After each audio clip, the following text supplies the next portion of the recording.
What's good, everybody? What's popping, man? I tried to come on like one of those real announcers. Hey, how you doing?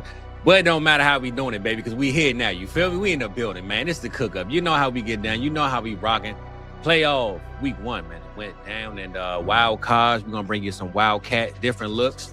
Might even call it audible. Look like I'm a little visual. Am I visually impaired, Rock, or am I slow motion? And we stepping lean this morning, or we good? It looks good to me. It looks like you're a big fan of the Hamid shirt, Fizz. If I would have known you were going to be wearing that, I would have worn my Ravens one. Instead, we got the Big Lebowski. We got Jesus, and we got the dude. Exactly. Well, look, I didn't tell you I was wearing this, but you got me this for Christmas, man. I appreciate it. So I want to make sure. You know what I'm missing? What? That's my light. There we go. Now we good to go. All right. I know something was off, baby. We good to go now. That's what it is. But yeah, man. It's the NFL jam, baby. It's the cook up. We in the kitchen, man. We doing our thing. We in the building. But hey, man, like I said before, playoff round 1, it went down. A lot of snoozers, a lot of losers, and a lot of winning going on as well. But Rock, man, the big Lebowski. What's going on with you, big dog? How you feeling?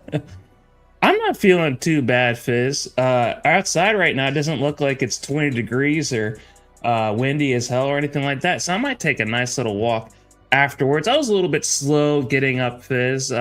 Last night did not end on such a great ceremonious note for Aaron Rodgers. We're going to be talking about that later. But I'm excited just to talk about some of these games with you. This was a wild, crazy playoff round 1, Fizz. So I'm excited to talk about it with you. Lots happened since the last show we did.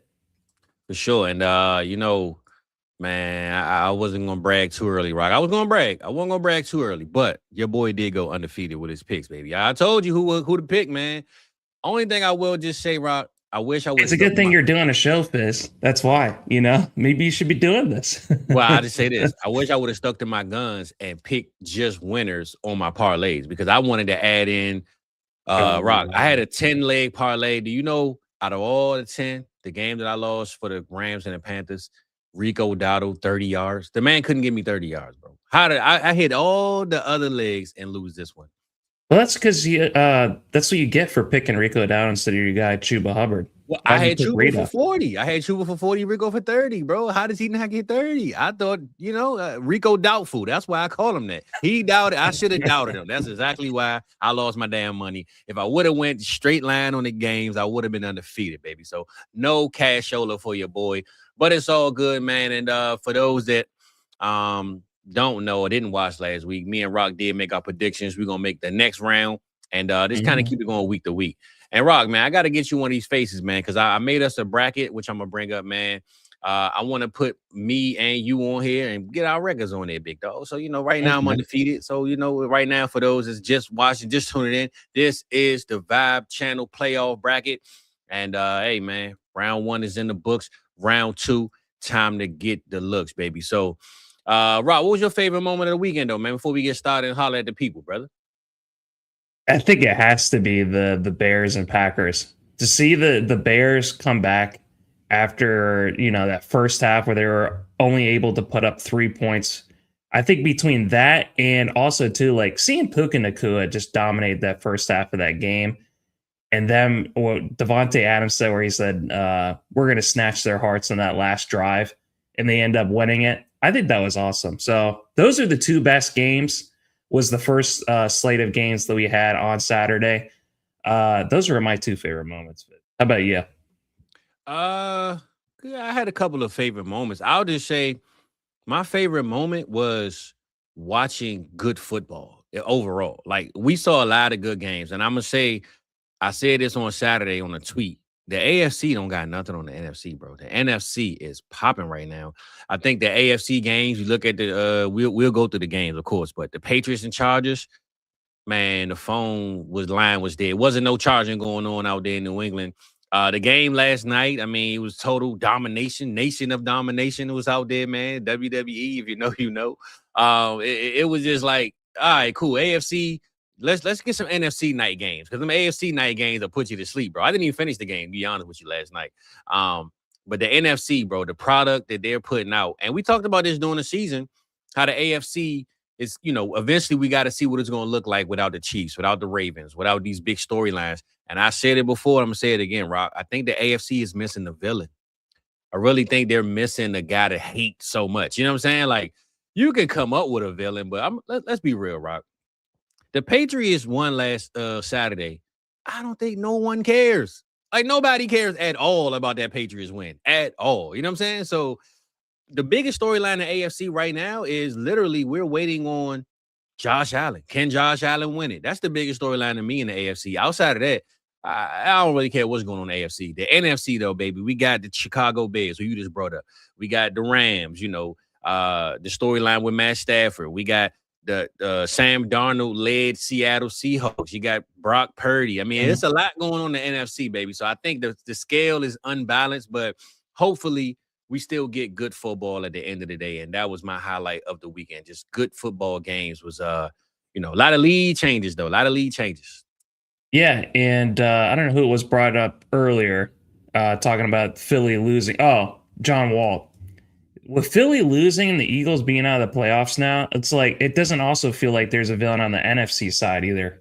I mean, who are you going to pick for the villain on their side? Yeah, so it seems like it's just a villain list. All it is just all the Avengers, and they're just gearing up. That's all it is. There's no Thanos or nothing. It's not violent. It's not TV, MA. It's not rated R. It's PG or lower, baby. It's the Disney Channel. There's a lot of love going on. So, but I mean, it's good for football. We tired of the fake storyline narrative and people hating on someone. So, let's get back to regular football. So I will say, shout out to that. And we will break on the Eagles and all that. But, Rock, just to make sure I'm clear, baby. Am I good? Because it looked like I'm glitching on my side. But I don't know. Y'all let me know in the chat. On my side. Your boy looking dizzy, man. All right, if I'm out here looking like the Road Runner, I know Ridge Runner is in the building, but if I'm looking like the Road Runner on your screen, please let me know. All right, big dog. But what else was going on? Oh, yeah. So after the games, we had the weekend games, Rock. Pretty much your favorite. I know we went over our biggest moments, favorite highlights, but give me your worst moment of the playoffs. Like, what was the least favorite thing of watching these games overall? I know we talked about the good. What is the least favorite, though? Is probably what happened last night with the Steelers. I mean, like a part of me with the rivalry between them and the Baltimore Ravens, like I want to relish in the fact that the Steelers just went out with a complete wet fart. But with Aaron Rodgers and what this rivalry has been over the last few years with the Pittsburgh Steelers, it hasn't been the same. It was kind of like when Ohio State became very dominant and Michigan wasn't really putting up much of a fight. Yeah. Then Harbaugh came to town and started whooping Ryan Day's ass in that big game. No matter what else he did, it didn't matter. That's how it's felt like with the Steelers over the last few years. So I think for them to go, I don't know if it was 7 or 9 straight winless playoff games, Fizz, over the last almost decade. This is not the same Steelers. And just to see them just put up, they had so much heart the week before, and then I just kept rethinking what my assessment was of that Ravens game. Was just like, did the Steelers really have heart, or did the Ravens just have nothing? It's making me rethink a lot of the things I was saying last week when I was trying to give Aaron Rodgers and Tomlin their flowers being able to get into the playoffs, and they should, because that Steelers offense, they had nothing going into the season, and they were able to make the playoffs. So kudos to them. But yeah, just the way things ended last night could be the end of Aaron Rodgers. It could also be the end of Tomlin in Pittsburgh. So that left a huge sour taste in my mouth. Not like seeing how they went out. Yeah. I just say my least favorite part of the playoffs is someone had to lose. And when I say that, I mean teams like, shout out my boy Jake, the Panthers. The Panthers put in so much of a fight and, so much resilience to not lose that game. You just want to see them compete another week, man. I know they went out on a bad note against the Tampa Bay Bucks the last week, and they probably shouldn't have been in playoffs compared to their record. But just seeing how they fought and kept competing against the Rams, whether it was the Rams let the pedal off or maybe it was the Carolina Panthers stepping on the pedal. Regardless, I just didn't want to see a team like that, man, just go out. I want to see them play another week. So that's probably my least favorite part. And again, team like the Jaguars, right? They had a lot of momentum going into the playoffs. But unfortunately, someone got to lose. So I just think my least favorite part was just teams like the Jags and the Carolina Panthers. Two cats of all teams, right? Two damn cats, the Jags and the Panthers. I just didn't want to see them go out too early. Let me ask you this. Do you think, because some years the better team doesn't always win in the playoffs, they just get lucky. Yep. I don't feel like that this first round of the playoffs. Every team that lost, I felt like they deserved to lose. Yeah. You feel that same way too? Right. I think that's why my picks were right, because I picked the teams I thought should win. No, seriously though. Like I really did. I didn't go for the underdog story. Like I knew when you picked Pittsburgh, you was doing that because of the underdog. I get it. So I'm not knocking you for that one.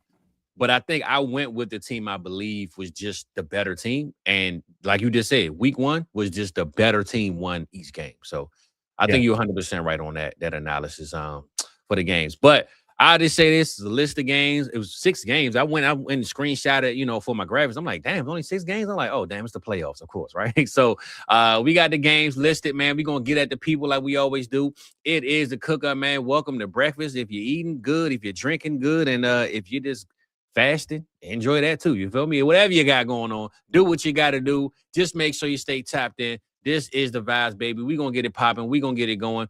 Let's cook it up. Hey, they wrote me off. I ain't write them back. Nah. Follow me, but don't double tap. I ain't liking that. You subscribe, I monetize. Now who's striking that? Wanna see the contract? Who got the rights to that? It's my story. I spent my whole life on life. Time's up. Shador Sanders with the rollie in the armor. I could do this shit with my eyes closed. The main attraction don't come at me with no side show. I'm selling high, they wanna buy low.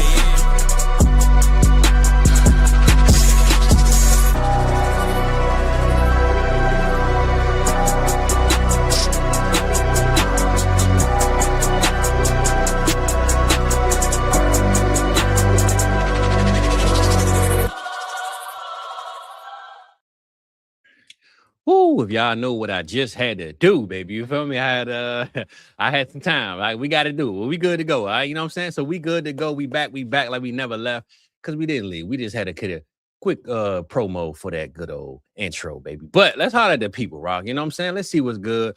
Holler at these folks, man, because they're the only reason why we here anyway. I ain't here just to talk to you, and you damn sure ain't here just to talk to me, my brother. So let's see what's good. I'm out of breath because I had to run. Time's up, Fizz. Every time I hear that, time's up. I just get locked in, Fizz. Yeah, I'm out of breath, man. I had to run right quick. But hey, man, my boy Voorhees in the building, baby. Hey, I know he's enjoying this time because Chiefs don't have to compete. We ain't got to worry about the villains in the playoffs. You get to look at your draft pick and keep on going, baby. So shout out my boy. We got Merk in the building, man. He said, what's good, what's popping? Merk, we appreciate you, big dog. I saw you posted a picture in Discord last night, man. You had your Steelers gear on. Hopefully you sold it, though, man. It's over with, man. Time to get rid of it, big dog. But we appreciate you, man, tapping in for sure. Pops, what's good? Pops said, hey, you got all your picks right, man. Let's hit Vegas. I didn't get the Rico Dowdle, though, Pops. And if Rico's your man, I remember Pops asked me, what's up with this dude, Rico? That's your man. It's all because of you I done lost my money, man. That's with your boy, man, all right? It is. When I went to Vegas with my dad for my birthday, instead of going to the casino, which I did, he went to Cirque du Soleil. He gave me $200, and he was like, all right, Tarek, win the big one for us. And I just bet on all these NFL games, and I lost the last leg of a parlay too. So, man, cut these legs off, brother. All right, they're not good for us, man. They're not good for us. John Walt did say his favorite moment was Philly losing. Yes, brother, that was mine. But I will get into that conversation today too as well. My boy Shizzle's in here. He always hit me up and said, man, why you don't do a show on Monday? Clearly, he thinks it's still Monday. So shout out my boy because it's Tuesday. All right, get it right, my boy. Get it together. We got Range up in the building. And my boy Jake is up ahead, man. I'm sure he was out in Carolina having a good time until the whistle blew. But it was a good season, big dog. It was a good season, man. You went out with a bang. You did your thing. So we ain't going to worry about that. Moms come through when the music cut off. She don't feel like hearing that rapping and capping. But we appreciate your mom for coming through, all right? But, Rock, man, how you want to start it off? Because I know you had this whole list, and I had my list, and I said, Rock, I'm going to do it this way. And you said, nah, do you want to start off bad or you want to start off good? So I told him, Rock, man, when I take a dump, I like to take a dump, then wash my hands. I don't like washing my hands, then going ahead and hit the doo-doo button. But I'm sorry to talk about this on the cook-up, baby. But Rock, how we started? I'm gonna let you call it. You let me know how we going. Let's start off with the banger first. And then we can end with a banger. So why don't we start off with the first game of the slate, the Rams versus Panthers. Jake is in the building. Let's ask him how his time was in Carolina during that game. I'm sure it was awesome. That was the first home playoff game I think they had in about close to 10 years, Fizz. So how about we start off with that one? All right, sound good to me, my brother. Well, without further ado, baby, let's get it popping. Where we at with it? Cameraman, where you at? Hit my button. I'm talking to myself, just to let you know. Cameraman, all right, hold up, Rod. That ain't what I'm supposed to be looking like. All right, cool. Where we at? Boom. There we go. All right, baby. I think we good. That was good. That was great. There we go. All right, cool. Where we at, though, Rod? Let us know something. Okay, so I'm looking at something. Did you know that with this Stafford game, that he has more playoff wins than every other Panthers QB in franchise history combined? That was one of the first stats that I just saw right now. Carolina QBs have had fewer than 5 total playoff wins all time. Absolutely crazy. Absolutely insane. That was just one of the first ones that I saw. But no, I think starting off this game, it started off the way that we talked about, Fizz. We said that this was going to be a Puka Nacua and a Kyron Williams game. It definitely was a Puka Nacua game. He dropped one touch. That was pretty easy. Saving the points, Puka. We see you, big dog. It seems like he had most of his stats, and he reminded us why he's not only one of our favorite wide receivers in the entire game, Fizz. You know that actually EPA per play, he's the best non-QB in the NFL. Even better than Christian McCaffrey. So per touch, the value he adds to his team. I mean, I know he's not going to win MVP, but he has a strong shot. Like, I think down the stretch, he actually, I think, hurdled over JSN as far as being the best wide receiver this season. So absolutely love to see that. And when it comes to the playoffs, Puka Nacua is just on a whole other level. Absolutely love that he saves his best for them. But Fizz, I think the biggest thing that I saw from the Panthers, though, their inability to establish the run. I thought that was going to be their best chance to be able to win this game. Yep. I mean, they had the turnover against Matthew Stafford at one point. They just stalled their offense. And we talked about it the other day. Guys, the Panthers last year just weren't the worst defense in the NFL in 2024. They had one of the worst defenses in all of history. So to go in one season, one off season, to go from one of the worst to stalling the best offense in the NFL this season and to actually have a puncher's chance to win this game, I think that's one of the craziest things that people are not talking about. So kudos to Canales, kudos to the Panthers being able to turn things around. But I think that was ultimately a reason why they were not able to win this game. They couldn't establish the run with Rico Dowdle and Chuba Hubbard. If I look up their stats, Fizz, let me see what it is. I can tell you off the top of my head, I want to say combined rushing for like 70 yards, 73 yards, something like that. 83 yards, yeah. 46 for Chuba, 24 from Bryce Young, 9 from Rico Dowdle. Man. So, oh no, my fault. I was talking about Chuba and damn. So even Chuba and Rico was lower than 870. Damn. Yeah, Bryce Young. But maybe I'll kick it off to you. What did you think of Bryce Young? Yeah, I mean, he kept them in that whole game the entire time. Him and Jalen Coker looked unstoppable. I felt so good about all the Jalen Coker shares that I traded for when he was hurt because I thought he was going to be the de facto number 2 on this team. Him and Tedero McMillan dominated this game. Xavier Legette, they tried so hard for this in the red zone to be able to get him involved. But yeah, I'm pretty happy with Bryce Young. But is it good enough though, Fizz, for them to extend him and exercise his 5th-year option, which they still have not done? So do you think they're going to extend him? What did you think of Bryce Young and overall this whole game? Yeah, shout out my boy E, man. We appreciate you, big dog, coming through. I just say, if you look at the whole offseason, Rock, even in our mock drafts, man, I mean, me and you, we always been Bryce Young kind of truthers, right? We always kind of the underdog story. Not me. Okay. It's only been you. Okay. Well, at least you know it was me, right? I rock with Bryce, man, and it didn't look good. And I remember last year when he got benched and the Andy Dalton thing, and I remember just saying, like, bro, he's going to come back from this. Not only will he come back from this, but he just needs to basically his confidence just needs to get back. And I think they've shown him and he's shown them, I'm good. I'm here. Like, the reason why his picture is on this graphic is because I chose Bryce Young to put right there because I believe he's elevated himself with that C on his jersey. I'm a captain now. I'm a leader in this locker room. Him and his number one receiver, Ted McMillan, seem to have a great relationship. Him and the coach seem to be figuring things out.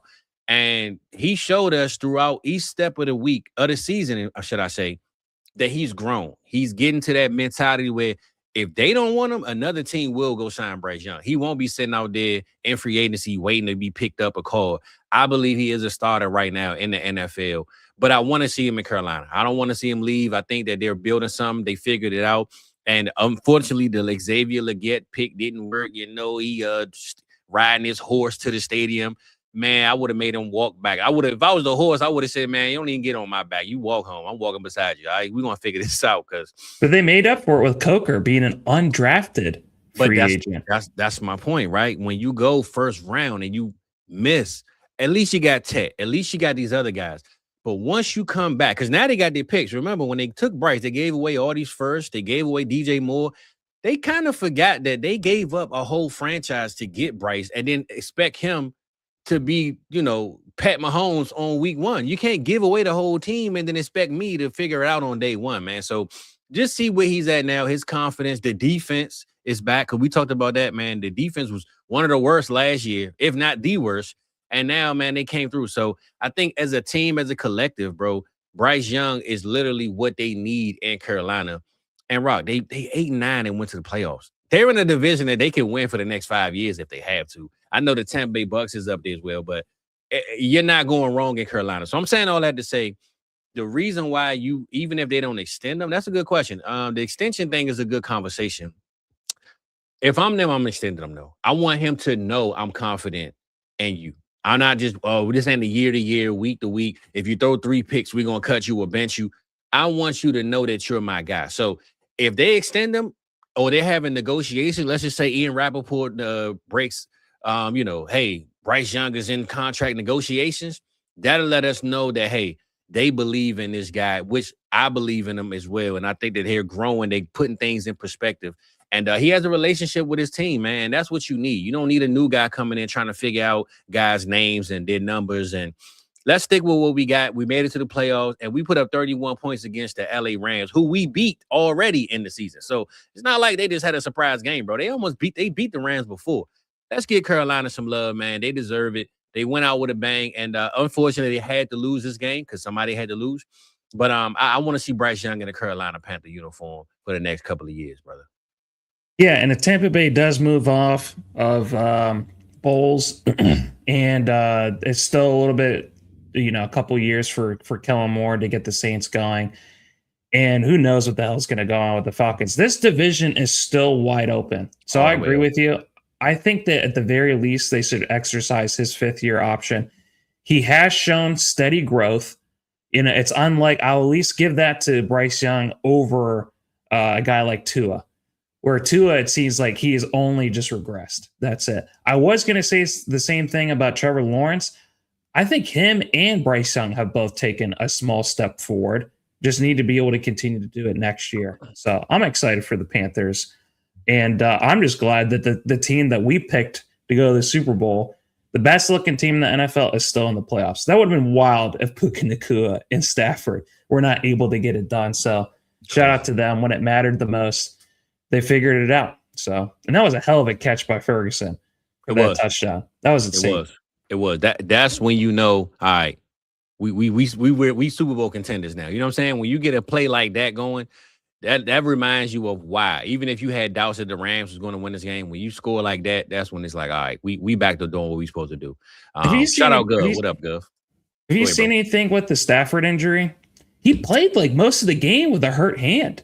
Yeah, well, they said his finger. They said his finger sprains, and it's on his throwing hand. So, but they said he should be good to go for round 2. He ain't got no choice. You know what I'm saying? What you mean shoot? He ain't got no choice. So we'll see what turns out of it. I just know it won't be easy going against the Bears, and they're in Chicago. Should be freezing cold out there. So he better have some icy hot. He better call Shaq. He better do what he got to do, baby, and get them fingers right, because they not coming to play out Chicago. But I'll just end this with, I believe the Carolina Panthers going forward have a lot to look forward to. I just want to hear, even if it don't happen this offseason, I want to hear contract negotiations for Bryce. I don't want to hear the 5th-year option thing, because then you're letting me know, we'll see. Lock in your guy, man. He got you where you needed to be, and he showed up when it was time to show up. He can't make all the plays. Let's get him where he needed to be, man, confidently. So Rams and the Panthers, though, that was a good matchup. Probably one of the best matchups of the weekend so far, for sure. So where we at next, Rock? I'm gonna let you call it. Let's move on to a stinker. Let's go to the Bills Jaguars. Let's just get that one out of the way. That was a stinker? I don't think it was that great. Why did they say this? It didn't start off great, but it ended. Yeah. It ended very well. You feel me? So let's get to the game though. Let's see what's up. I think Josh Allen got Trevor Lawrence grill. He took it out of his mouth and put it on his own damn teeth. That boy Playboy Josh, man. They said his wife was at the Emmy Awards, and hey, I said this, right? His wife better bite his neck and figure out how the hell to get him healthy, because she's a vampire currently. So we need her to powers, because this dude went down with a leg injury, his leg twisted sideways, his hand hurt, his back hurt. I mean, I don't know if Josh Allen gonna be a survivor all the way to the Super Bowl, Rock. I'm praying he does, but he got through round 1, and that's what we here to talk about. So let me know what you thought about his win, because I remember you texted me and said, bro, this game is boring as hell. And I think that was around the second quarter, and you weren't lying. I just think the games we thought were going to be shootout and, high scoring, high flying, those were the disappointers of the weekend. But let me know about the Buffalo and Jaguars and why you thought this game was trash, bro. So one of the things that we were talking about last week, I said that Josh Allen had to play a perfect game. He didn't have to play a perfect. He did have a really good game in this one, and he completely took over. That's the reason why the Bills ultimately won that game. That 4th down where he almost just pushed himself all the way into the red zone to the point where they just had to let him score. Josh Allen is just completely unbelievable. I talked about earlier, Stafford has more wins than the Panthers' entire franchise history. Josh Allen has more wins as a Bill than the entire Jaguars franchise history. I put that in my notes too. Yeah, I found that one. Yeah, crazy, bro. Crazy. So it's just like, don't pick against these guys that just know how to win this. But I think we saw a lot of different issues. Khalil Shakir, once again, is the de facto receiver 1 for the Buffalo Bills. He gets 12 catches on 12 targets for 82 yards. James Cook was pretty much bottled up. He had 15 carries for 46 yards. So they did shut down James Cook, and all they had to do then was just to be able to stop Josh Allen. They cut it 273 yards to the air, 1 touchdown. But the biggest thing was the rushing. He had 11 carries, 33 yards, and 2 touchdowns. So this is a very, very close game. The Jaguars started exactly the way they wanted to. They kept bringing up the stats with the Bills head coach being a defensive-minded guy and how bad they've been when it comes to their defense, especially when it comes to stopping the run. Etienne and Tootin, every time they got a carry to the outside, they were just breaking it off for huge chunk plays. So they kind of stopped that. Parker Washington took over this game. He had 107 yards and a touchdown. So it looked like they were doing everything they wanted. Even BTJ, my guy, he made an appearance with a touchdown very early on in the game. Touchdown, but it was something, right? It was 2 catches, so I guess. We give him that. That's one of his best attributes. I mean, that guy's fucking huge. So it's just like, why not use him in the red zone with how big he is and dominant he is? Well, kudos to Trevor Lawrence for the throw, though. Hell of a throw. Yeah, and then it just became a field goal match. Is basically what it was. So when it starts to become a field goal match, when you're not able to score more touchdowns and put the pressure on the Buffalo Bills, who became very one-dimensional, they just kept them around. And Josh Allen, he's just going to be able to put the team on his back at the very end. So I don't know if the Bills make it past this round, Fizz, with just how inept their offense still looks. But kudos to Trevor Lawrence. I don't think he ruined the game. Well, he did throw 2 picks. So that last one, though, on that last drive to Jacoby Myers, I don't count. That wasn't really his fault, I think. It's just like it goes off the defender made a really good play on it. So, but outside of that, I mean, I think the Jaguars have a lot to look forward to Liam Cohen next year. I mean, look what he did with 1 year. Well, shout out my boy ATM is in the building. Hey, man, they say I'm too sexy for my shirt, but I'm gonna keep it on, big dog. All right, we ain't gonna take that off, baby. All right, but I just say, Rock, man, to be honest, when I look at this game, it did start off slow. It kind of gave me the heebie-jeebies, bro. I'm like, man, AFC, I done already said it's looking trash, and it's getting more trash. But I think that was just the competitive nature, right? We expect these teams to go out there and have shootout games and keep putting up points because that's what we just think Josh Allen and Trevor Lawrence can do. But when you playing the best versus the best, sometimes you're going to get the hardest fought game that you're going to see. You know what I'm saying? So looking at, like you said, that push touchdown at the end, Josh had to fight for every single yard or every inch to get that touchdown. And they let him get it. Because I think the first one, they said he fell on the 1 yard line. So they had to replay it and then they let him get it. But that first one, bro, I'm sure Josh Allen, you know that picture where they got the skeleton and they show the red spots that are hurting and the yellow spot, bro, his whole body was red. You know what I'm saying? Like if you had an infrared vision on Josh Allen's skeleton, bro, everything was red, bro. So I'm sure he went into the end zone at the end like, thank you for letting me fall in here because I needed this so bad. My biggest fear for them was, man, it's like 1 minute and 6 seconds left though. When they scored that last drive, I was like, oh man, Jaguars got a little bit of time. You know what I'm saying? They only a field goal away. Little can kick a lot, you know. He can kick not a little bit, a little lot. So just don't make the same corny joke every single time that he gets posted on Twitter. It's like Cam Little, big leg. It's like, Jesus, come on, can we think of something different? Well, I didn't say that, my brother. Mine was original, all right? But I'm just saying, Little can kick it a little lot, all right? Is that better? Is that good? All right. No, keep going. But like I said, man, this is another game where somebody had to lose. Me personally, I think the Jaguars, if we could watch them again and we could replace them with, I don't know who to replace them with, but I'm just saying, if we could pay to see them play another team, we would. Like, I think that they are a team that was good enough to compete in the playoffs, make a stretch run.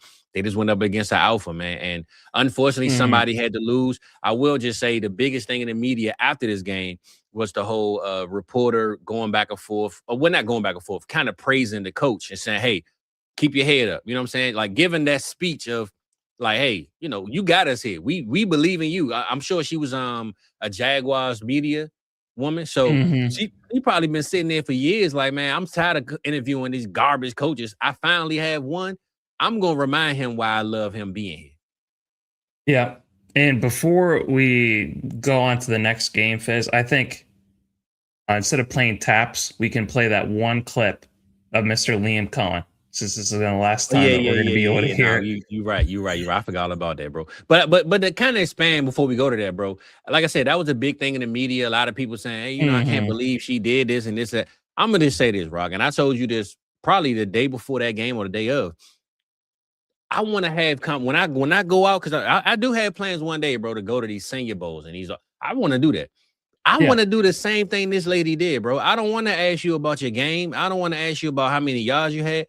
I want to be human. I want to humanize the conversation. I want to make you know that, hey, you the big dog out here, or keep going. Keep your head up. If you drop the ball on this route, hey, you got here for a reason. Like, I want to remind you of why you're here.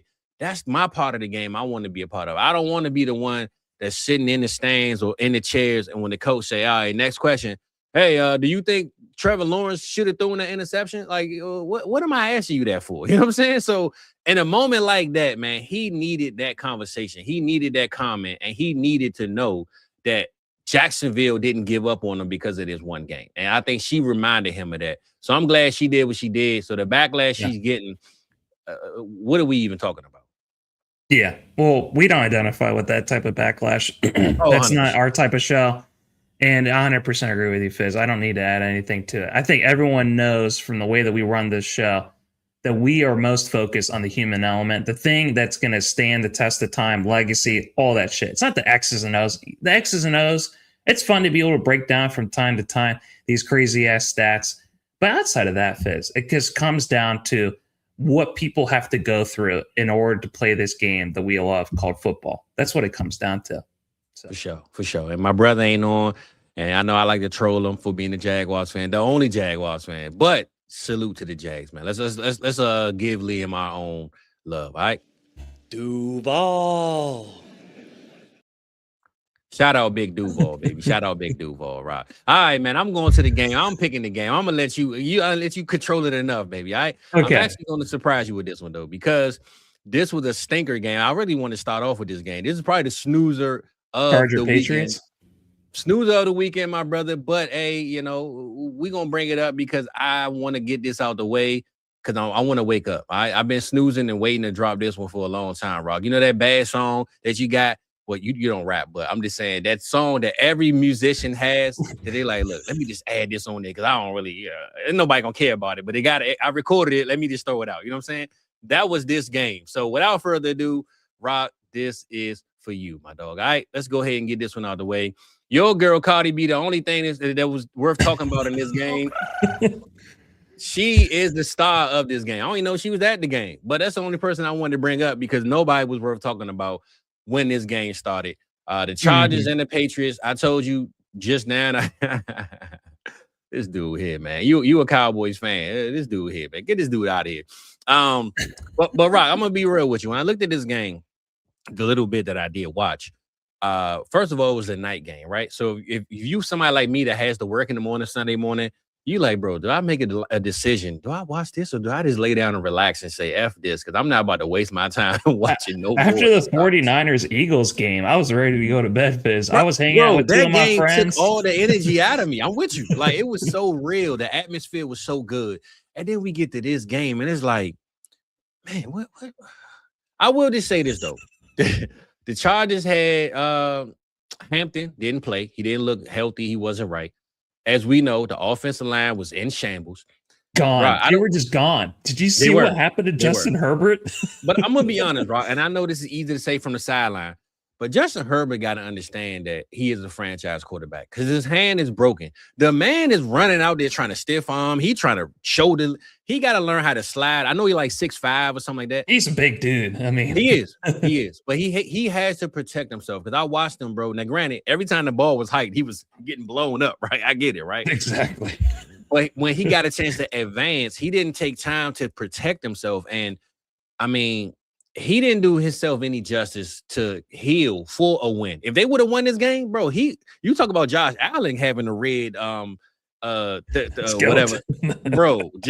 His whole skeleton is bleeding. Like he's bleeding profusely inside. What he's hemorrhaging or whatever you call it on the inside. Like he's not doing good. So I'm saying all that to say to come back to the game.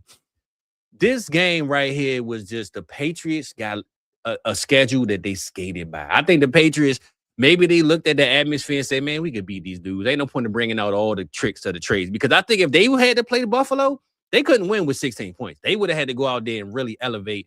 This was just, before I'm gonna let you talk because I've been ranting. This was probably a perfect example of playing to the level of competition. The Chargers were the competition of 3 points. The New England Patriots realized they didn't have to score more than 6 points to win this game. And I think that's how they played. Because if they really had to go against the Jaguars or the Buffalo Bills, I think you would have saw a 32, 42-point game coming from New England. So let me know how you thought about this game, if you got a chance to stay up and finish it, and why the New England Patriots are or are not going to win the next matchup because of this game right here. They didn't look too healthy, brother. Fizz, you know when it's not a good game, when there's still like 3 minutes left, and you're like, I don't feel like watching the rest of this. So I stopped at 3 minutes in the third quarter, so I know what you mean. Seeing Justin Herbert, just, it looked like his soul was taken from him. And we know that like the biggest storyline with him is now he's 0-3 in the playoffs. The Chargers in general are just one of the worst winningest teams as far as winning percentage in the playoffs. It just seems like they almost always lose, Fizz. They have one of the worst records in the playoffs. I completely agree with you. The Patriots did just barely enough. It almost felt like after a certain point, they were just playing with their twos. Just trying to get through the game. Let's just get out of here. Yeah. So they were running up the ball. I definitely really want to give kudos to the first half of the Chargers. It was like 3-6, Fizz. It was. The defense showed up, bro.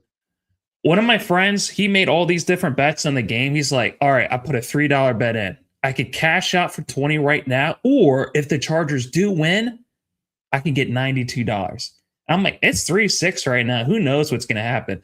And then after the second half comes around, I'm like, oh, man, I'm sorry. $20, brother.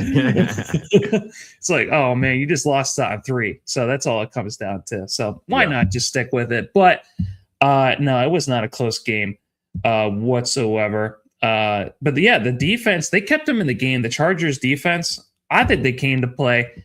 They just had no chance from the very beginning with that offensive line, Fizz. It was just a complete shambles. So what do you think of Justin Herbert going into next season? Because a lot of people want to put him in that elite category, Fizz. I know every year he's consistently a top 12 fantasy producer.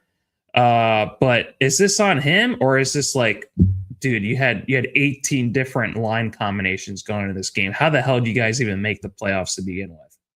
Well, I'm going to be honest, bro. Remember this offseason, Justin Herbert wasn't the fan favorite this offseason. I remember doing mock drafts, and he was going after Kyler Murray. Him and Stroud were like in the bottom. Nobody wanted him.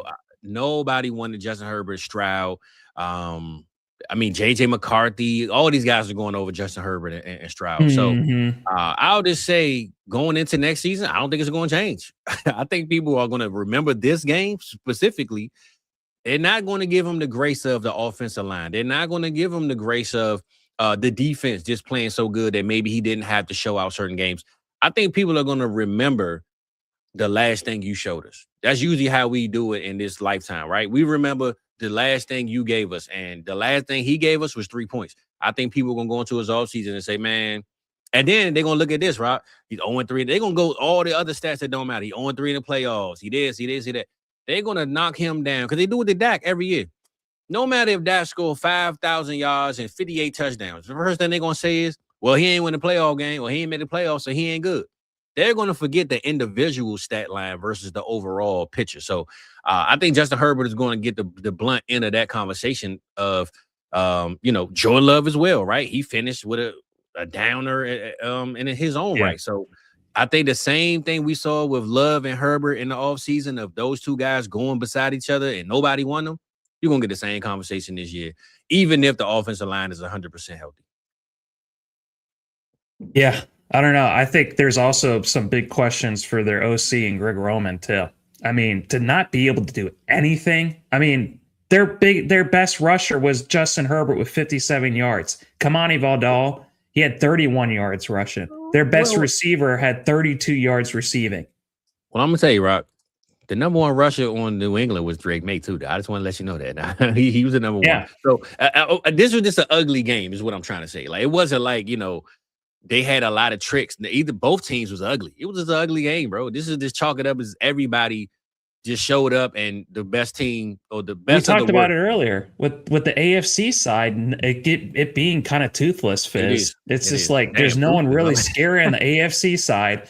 It's just going to be like, I think it's going to come down to the Patriots and Broncos just to see who wants it a little bit more. That's it. But Rock, I'm going to be honest with you. I don't think nobody cared though. We talked about this when Mike was on here, bro. When Buffalo and the Patriots make it to the AFC Championship, who in the world is going to care, bro? Nobody going to care. Only if Josh Allen makes it to his first Super Bowl. That's my point. It got to be Josh Allen, bro. I'm not a Buffalo Bill fan by any means. I'm rooting for Buffalo, bro, to go because we need a show. We need some hype. We need something. If New England and the Broncos go, bro, listen. What's on Netflix, man? We'll be watching. You know what I'm saying? Like it is. I want to talk about E's comment because I don't agree with them. He says that Harbs is all talk, no show.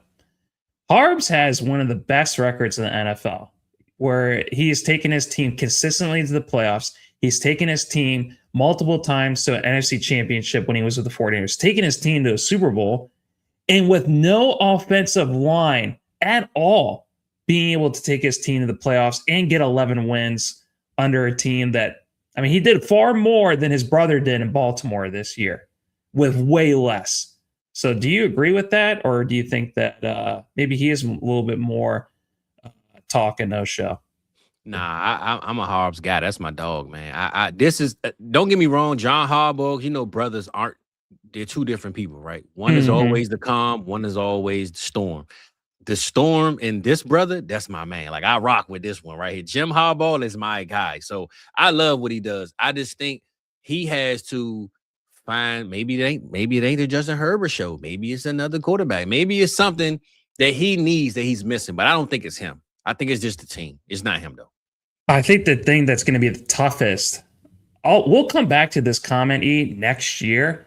If you lose Greg Roman because you fire him, and you lose Jesse Minter because he becomes a new head coach, because that defense has been awesome over the last couple of years, I'm really anxious to see how Harbaugh steers the ship without two of his best coordinators. That's what I'm most interested in, Fizz. Well, there's some coordinators out there, baby. You better go make some calls. I mean, I always say Raheem Morris ain't the best head coach. He's a solid defensive coordinator, man. I wouldn't mind seeing. And I think him and Jim they'd be great partners. So I would like to see that. Let's get Raheem out there in LA, baby. But I don't agree, man. I think Hobbs is a dog, man. That's my guy right there. I know you a Ravens fan. Y'all just got rid of the other brother, so maybe you getting the brothers mixed up. All right, big dog. All right, let's show my man Jim a little bit of love, though. What up, Dustin? What's good with you, big dog? Yeah, man. Josh Allen is broken, but he's still collecting tokens, my brother. He's still doing this thing, baby. Rock, we is done with this game. I'm mad we spent that much time on it because that's talking about it probably more than I watched it. You know what I'm saying? We talked about it more than I watched it, man. That game was hot garbage. Shout out Cardi B. That was the only thing worth talking about in New England this weekend. So let's get it started, Rock. Where we at with it next? I'll let you call it, my brother. Let's do the 49ers Eagles. Let's talk about that one. Then we'll end on that's a conversation. There we go. Without further ado, my brother, we will talk about the doo-doo Browns of the league. I Rock. Listen, man. I know Mike. He hate when I troll him, and he love trolling. I've been telling him for 2 years, doo-doo Brown ain't the answer, man. He ain't the answer. And I know I'm just trolling right now, but I'm gonna be honest, Rock. You know me. I'm a Devonta Smith over AJ Brown guy. I've been sticking to my guns and my glue guns for 2 years on this conversation. Stat line wise, AJ, when he's AJ, he's a dog. He's the number one on this team by far. But when he has in his mind and he's going back and forth with the coach and he's on the sideline reading books and man, it's so much going on with number 11. I don't know if he can get past this offseason being in Philly, Rock, number one. But number two, let's just talk about this game before we get to the offseason stuff. This game right here could have been won by the Eagles. The 49ers was really letting them stay in the game. By all means, they were letting them stay in the game, right? I just, like we said before, Rock, the better teams of the weekend won. And I know Philly was the number 3 seed, but that was because of a bad division. The 49ers won 12 games. And let's just be real, Rock. And I'm not saying this from a Cowboys perspective. I'm saying this from a fan perspective. If I'm a Philadelphia Eagles fan and I looked at this game before it even started, if we won, I would have looked myself in the mirror and said, man, I don't know how we won that game, but we did. I don't understand how the world is going crazy that. How did Philly lose? Rock, the 49ers was the hottest team in the NFC going into the playoffs. Philly looked like one of the worst teams for 10 weeks straight. They didn't figure out nothing on offense. They just had a dominant defense. How was it a big surprise to the world that Philly lost this game? I'm trying to figure this out. You please let us know, and then we're going to get to the rest of the game, brother.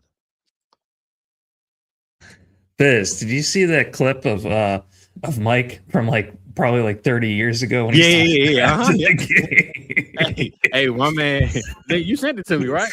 Yeah. What was my favorite line? I'm gonna go to it because that was a legendary line right there, bro. And I'm sure Mike's seen it, or he probably been ducking it. I don't know. But so he's talking about the OC. He said that he needs to go get his next job at McDonald's. Because for the first half of football, he's always cooking, and then the second half, he's always raw. He doesn't do shit. And dude, the young boy got to be like 12 years old, man. But shout out to him because one, he's a legendary meme now. They will clip him for the next couple of years. But two, hey man, we need you on the show, big dog. All right, we need to get you in the media space, my brother, because you about to take off right now. Shout out to the young guy. He knew what he was talking about, though, Rock. But go ahead, man. Let us know something.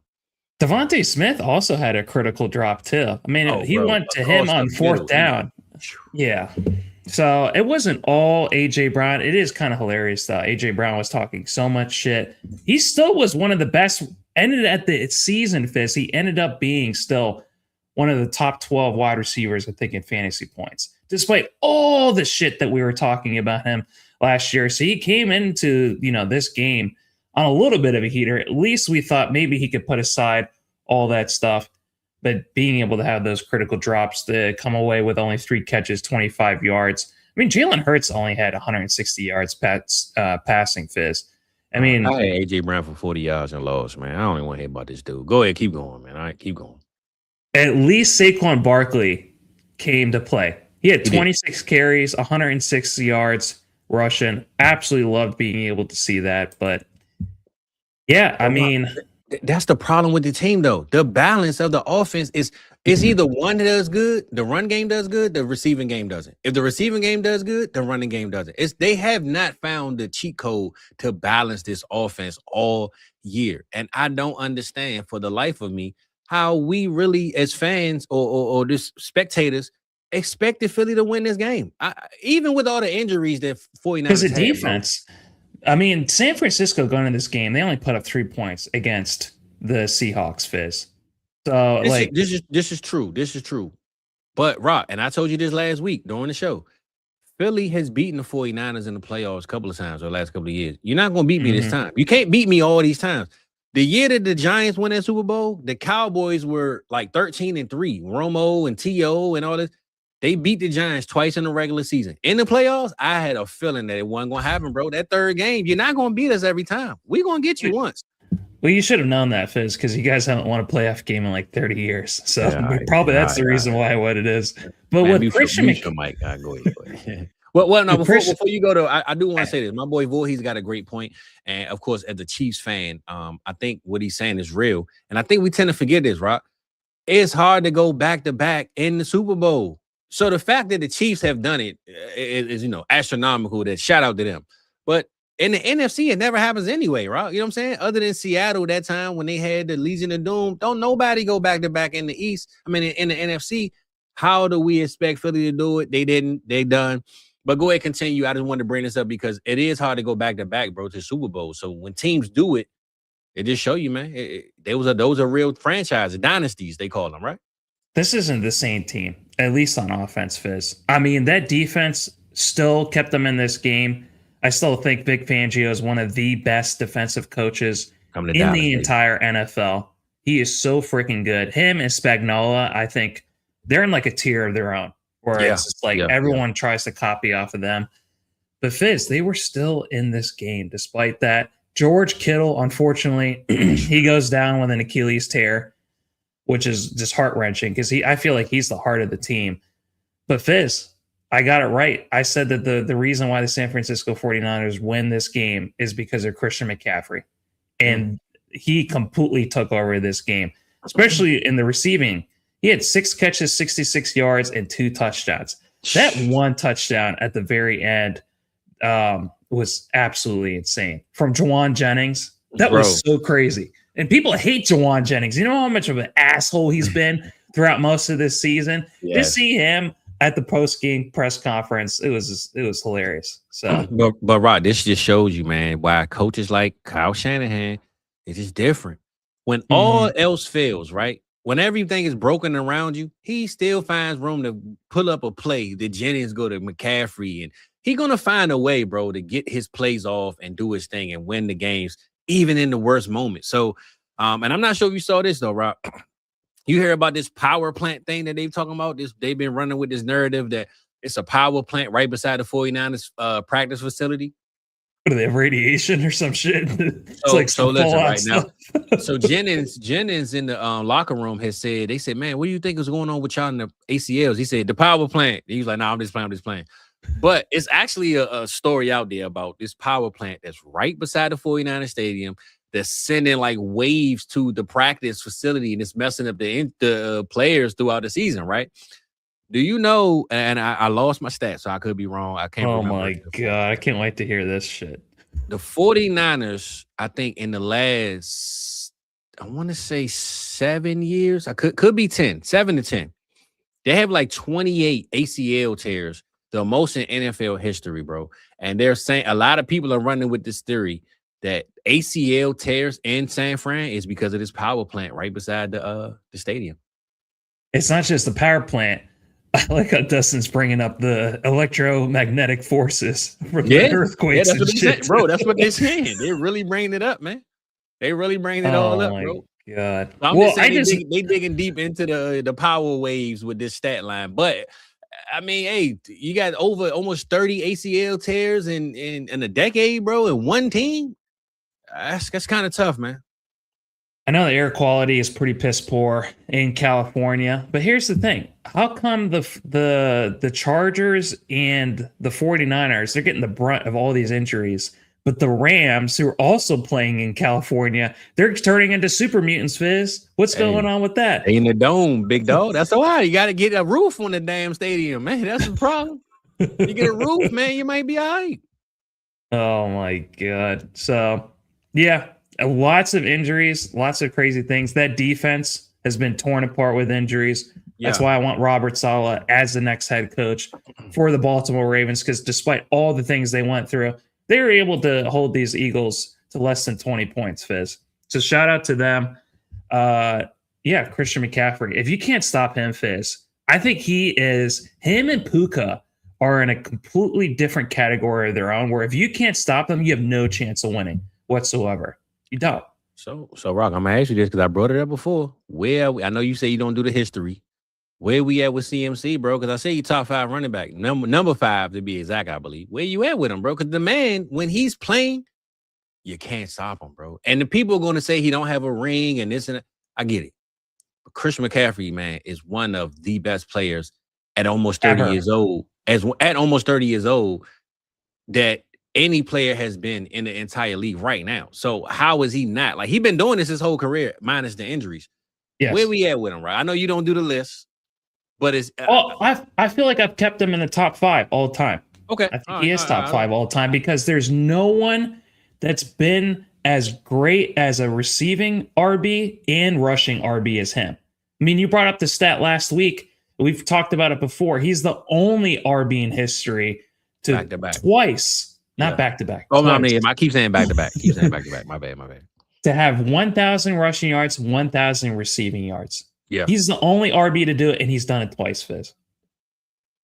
And two different franchises. Think about that. 2 different franchises with the Panthers, who were bum-ass at the time, and the 49ers, too. Yeah. So, Christian McCaffrey is a Hall of Fame, man. He is one of the best running backs of all time. I don't give a damn if you care, if you like it or not, baby. But Rock, man, before we move on, I'm going to ask you this. What are we looking like for the Philadelphia Eagles?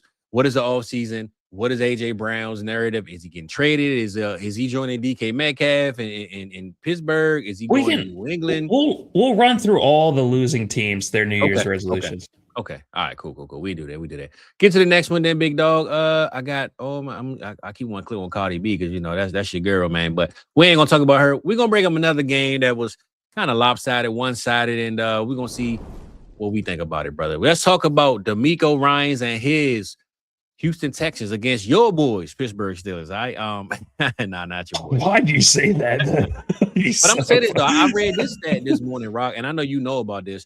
When DeMeco Ryans had sued the NFL and the Texans, I think it was 2016, because of an Achilles injury that he suffered when he went to Philly and came back and played. He said that I remember that. You don't remember that? Okay, so it was like 10 years ago. In 2016, DeMeco Ryans, the year prior, was traded to the Philadelphia Eagles from Houston. Went to Philly, played with the Eagles, went to Houston to play them for a homecoming rivalry type game. He ended up tearing his Achilles. He sued the NFL and the Houston Texans because they were using some grass that they were growing outside and patching up and fixing up. So he sued the league. They ended up settling outside of the court, but the Houston Texans ended up changing the whole field. They got AstroTurf and all that. So it was unsafe work conditions, even though he's getting hit in the head by 300-pound guys. Rock, think about this.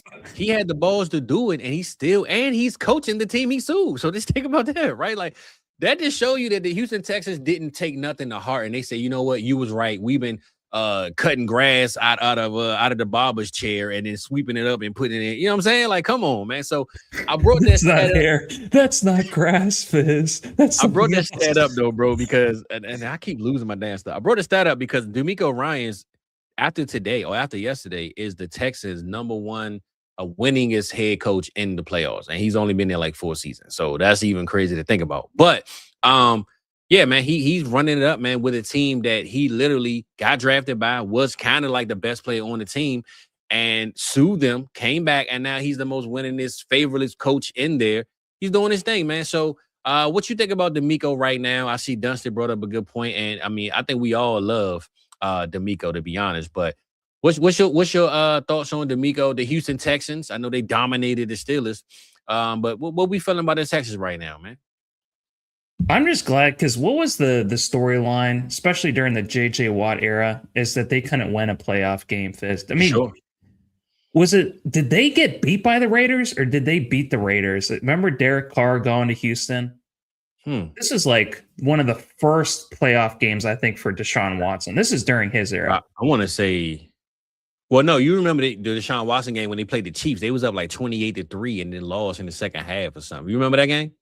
Yeah, that was crazy, bro. That's what I'm saying. Like that was an Arrowhead too, wasn't it? It was. I want to say Jamal Charles went off in that game. It was Pat Mahomes wasn't even playing then. That was Alex Smith and them. But and it was a different head coach. It was Butt Chin Brad O'Brien. Yeah, Butt Chin. Yeah. That was doing it. But I'm just saying the Texans for a while they weren't able to get that playoff win. Mm-hmm. And even under DeMeco Ryans, you had to go up against the Chiefs and go into Arrowhead. Barely lost that game too. That was a close ass game that they had against them. But we talked about it before. I know you're not the biggest fan of defensive minded coaches, but Fizz, I think one of the best things that we've talked about, especially over the last couple of weeks, especially with coaches like Gannon, you have to play to your strengths. That's the reason why DeMeco Ryans and Mike Vrabel are having this awesome success with their respective teams. Also, too, Mike Vrabel, one of the smartest LBs to play over like the last few decades as well. He's absolutely killing it and emphasizing the Patriots way over in New England. And it's the same thing with DeMeco Ryans. He's like, give me this defense. I want to build one of the best defenses this franchise has ever seen, the NFL has ever seen. And they completely dominated. Aaron Rodgers couldn't even get a pass over his freaking offensive lineman. It was getting batted down. The game was just over after a certain point. It was. People were just leaving the stands. They knew it was over. So it's just like this team had no shot going into this game. I just like the chance, the opportunity. If Aaron Rodgers somehow did pull out a win out of his ass with some of that voodoo, how crazy of a storyline would have been talking about it. But everything played out the way it was supposed to. So I really appreciate DeMeco Ryans understanding his side of the ball and just building a juggernaut. For sure. I just absolutely love what he's doing. So DeMeco Ryans is one of my favorite coaches 100%. in the NFL. 100%. And I will just say this though, right? I know I always preach this head coach OC thing, right? But to kind of combat what you said about me feeling that way, I'll just say this. You kind of just said what I think. I just haven't said it out loud. When you have a defensive head coach, you have to attack that position, right? DeMeco Ryans, they attack the defense. They've been drafting defense, getting the best. The Patriots, they went and spent $300 million some on the defense, right? The Baltimore Ravens, if they get Robert Saleh, I'm with you. That might be the best thing they can do because they're a defensive-led team. So I think when I say that, I mean when the team drafts a quarterback 101 and then they go hire a defensive guy. If you're going to draft and bet the franchise on your QB, but you're addressing the offense, if the head coach is a defensive guy, I think you got to address his strengths. That's what happened to Gannon in Arizona.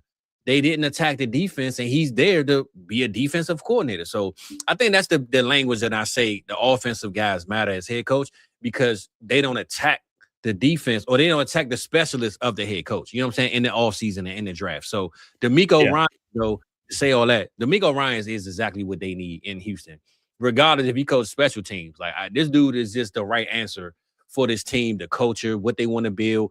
And he's an ex-player, man. A lot of times that matters too, especially when he played in Houston. Nobody understands that locker room like he do because he was already in. So He's definitely one of the best coaches. Unfortunately, I don't think he's going to win MVP or the coach of the year because he's already been there. He's established now, and unless he's undefeated, it's like, all right, cool. You're going to have other names that are going to do their thing. But shout out to D'Amico, man. He is one of my favorite coaches in the entire league, period. And we need more coaches like that understand the game and understand the players that have been in their position. So no hate on this Texas whatsoever. I like what Dustin's saying with former QBs and linebackers make the best coach. Guys, the linebacker position is the quarterback of the defense. Yeah. So you have to think of ask Sean Lee, baby. Ask Luke McCaffrey. Ask Luke Kuechly. Luke Kuechly. You want to talk about Luke McCaffrey? Luke McCaffrey is on IR right now. What the hell am I talking about? Luke, yeah, bro. All these you're right though. That linebacker position, man. Ray Lewis. I mean, you can go down the list of them. So can you imagine if Ray Lewis ever became a coach? Like a head coach. I couldn't play for Ray Lewis, bro. I ain't gonna lie to you, man. You show up on time, you late. Hey, what the hell you doing here? No. Every time you go out into the field, you have to you're out there with crying because it feels like you're in a scene from Gladiator. Nah, facts. Yeah, I couldn't play for Ray Lewis. Now, you show him play for Michael Irvin, you might be all right. You know what I'm saying? You just gotta wear a belt and then you get some starting time. So let's talk about the Steelers. This is a good call, though. QBs and linebackers definitely make the best. Like you said, they are the head coach. I mean, the quarterbacks on defense. So, and Rock, now you know what I'm thinking about? Name the Cowboys linebacker room. Well, there's no Micah Parsons anymore, so I can't name anybody. But technically, he's the D line. But I'm just saying, linebacker, like the quarterback, we don't have one on defense. That could be a big problem, big issue, right? So. That's a good call. I'm gonna look into that as to why a lot of these bad defenses don't do good. Because it's the anchor. It's the anchor of the defense. Yeah, it's just that's what Roquan Smith has been for the Ravens the last few years. Yeah. Everyone wants to talk about Kyle Hamilton, but if you have bad linebacking play, that means that you can just get run down, and it's just terrible. Yeah. So I like that. But Rod, I did want to, when we go to the next game, I did want to reiterate and clean up a conversation I had last week. I said last week that because thinking of linebackers made me think of this. I said Bobby Wagner had joined Ray Lewis and I forgot the other linebacker for the most 200-yard seasons. Okay. It wasn't 200. It was the 2,000 tackles career. That's what it was. So 2,000.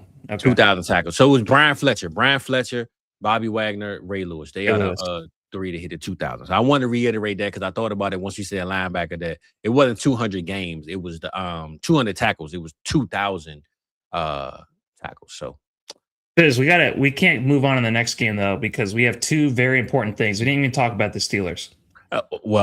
They stole the show for me. I'll let you talk about them. Though. Go ahead, do your thing, brother. Well, I didn't say this. I don't want to. You're right. I don't want to blow them off, brush them off.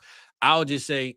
Aaron Rodgers and Mike Tomlin. We don't even have to talk about the game, what they did, because they didn't see shit from them. Well, I want to talk about that for the New Year's thing. That's why I ain't bring it up. But you can go ahead, though. Oh, I didn't think about that. Yeah, we'll save it for that. well, I just say this to close out on it. The Steelers, bro, they look like a team that shouldn't have been there. We know somebody had to win the division. Let's be real, Rock. We kept saying, or you kept saying, and I tried to deny it. The Ravens weren't built and ready for the playoffs. I don't think anybody in this division was built for the playoffs. I would just say maybe we would have had more fun seeing Joe Burrow and him throw the ball all over the place. Maybe that would have been a little bit more fun. So, except they lost the Browns, so who gives a shit? Yeah, that's true. So, I'm gonna be honest. I don't even think the Ravens would have did much better with this Houston defense team right here. So, the Houston. Let's say this: the Houston Texans had the best schedule in the playoffs week 1 because I think anybody played the Pittsburgh Steelers, you probably would have seen the same outcome, man, because they just weren't really a playoff team to begin with. So. We're going to save the Steelers and what they need to fix for the next one. Let's close out on this conversation, man. We are our wins. Close on this conversation with our dog, one of our favorites, man. Hey, maybe coach of the year, maybe not, baby. But, my bad. I went back to D'Amico. He one of my dogs. But we got to talk about these two guys right here, man. Caleb Williams, Ben Johnson, man. The NFC conversation, I think, starts with these two guys, man. They weren't the number 1 seed, but they very much could have been. But new coach, number 1 franchise quarterback, number 1 overall pick. A whole lot of hoopla about is Caleb Williams ever going to be what we expect him to be? This what I mean by offensive coordinators coming to teams, Rock, and changing everything. I think even if you got the number one defensive coach in Chicago, it wouldn't have did no justice for Caleb Williams, baby. And I think Ben Johnson has put the blueprint down. He was just waiting for Caleb Williams to understand you need a game. And I remember, I know you saw the short. I called it, bro. I called it with ATM. I said, Caleb needs a 350-yard game, 3 touchdowns in the playoffs against the Green Bay Packers, and his confidence is going to be unlocked. Now, he didn't have 3 touchdowns, but he damn sure hit every other stat line I said. And I'm going to stand on it, Rock.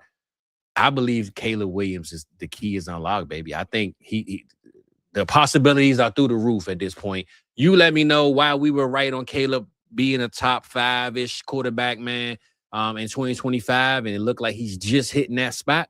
But let me know why, man, we are believing in the Bears going forward for the rest of this playoff run. It comes down to Ben Johnson. Ben Johnson has been everything that we hoped he could possibly be, Fizz. And in all the best ways. We talked about earlier, we don't have a villain in this playoffs.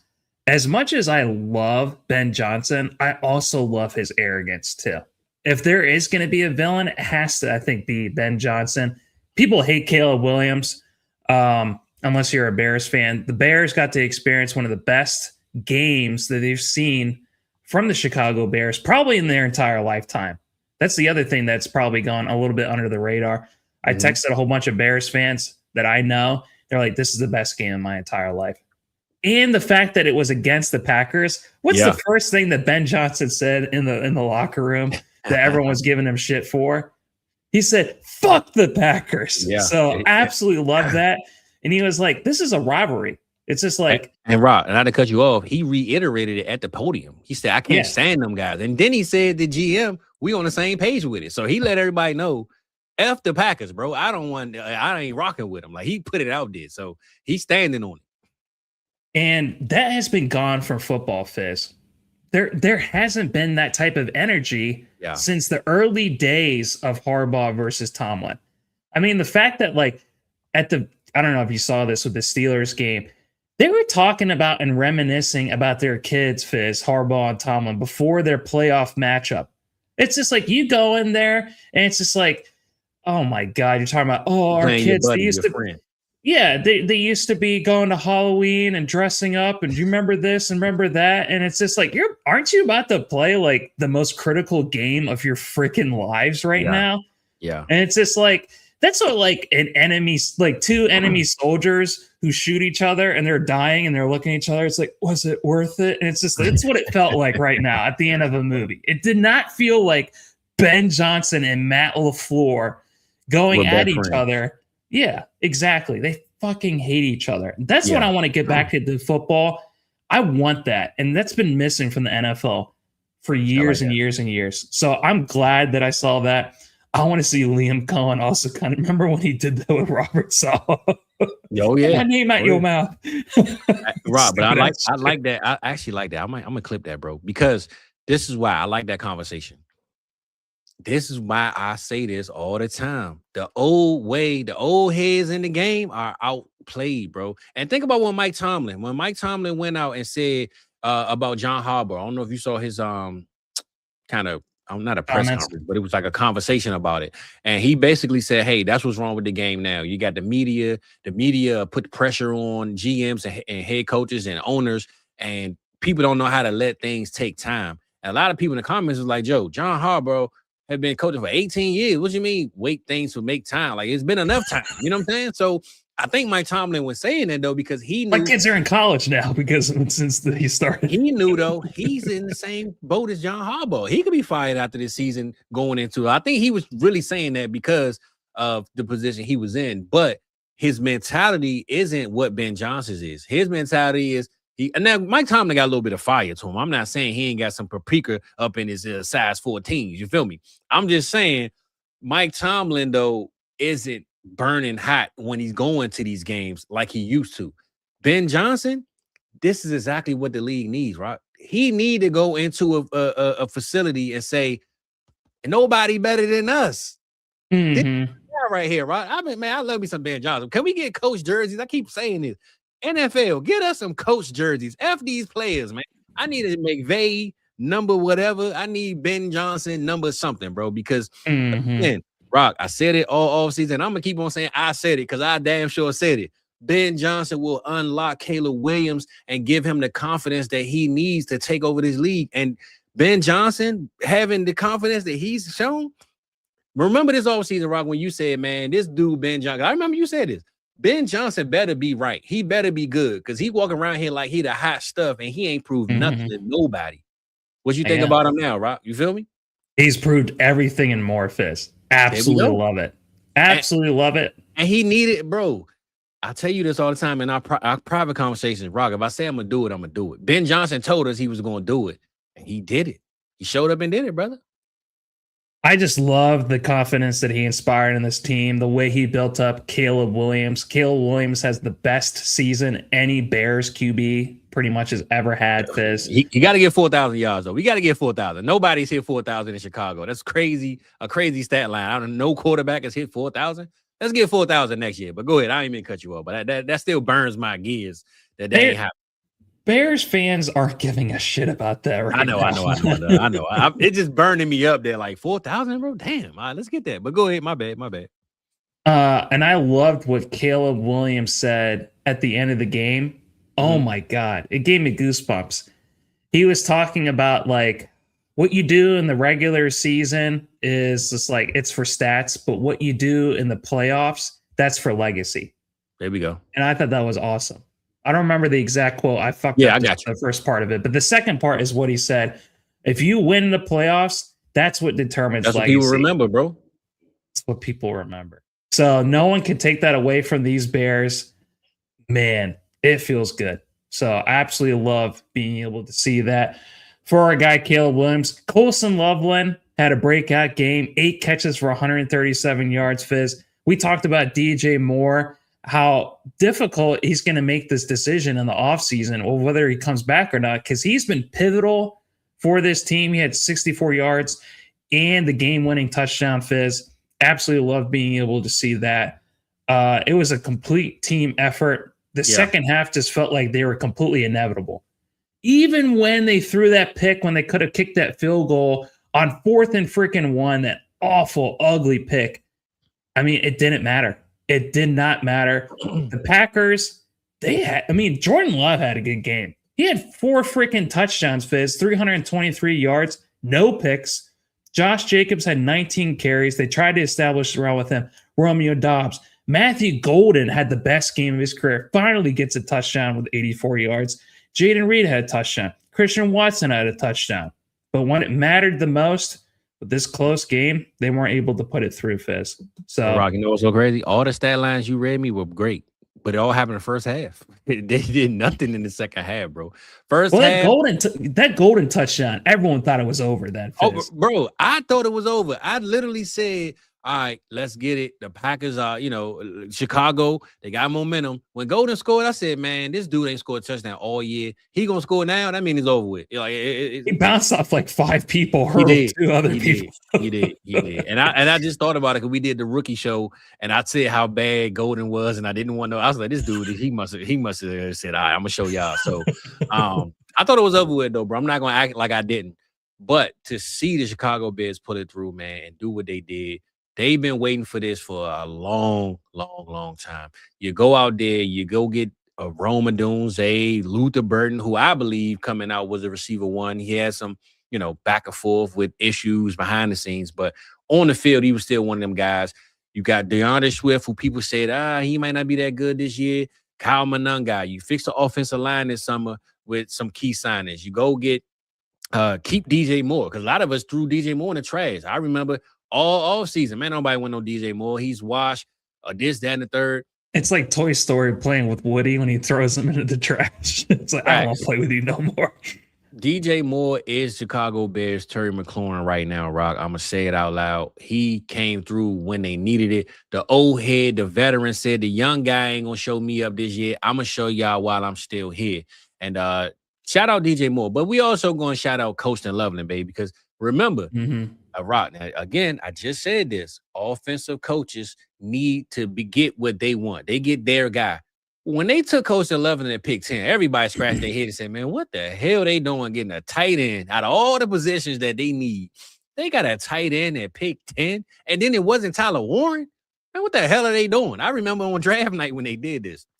Mm-hmm. Hey, man, that boy Coach 11 is here. He's arrived. So I'm just saying, can we get Cole Kmet some, can we get Cole Kmet some love, baby? That's my man right there. But shout out to Bears, though, man. I know we hyping them up, man. We glazing them. We Chicago style pizza in them. You know what I'm saying? We hooking them up, baby. They still got the cheese graters going.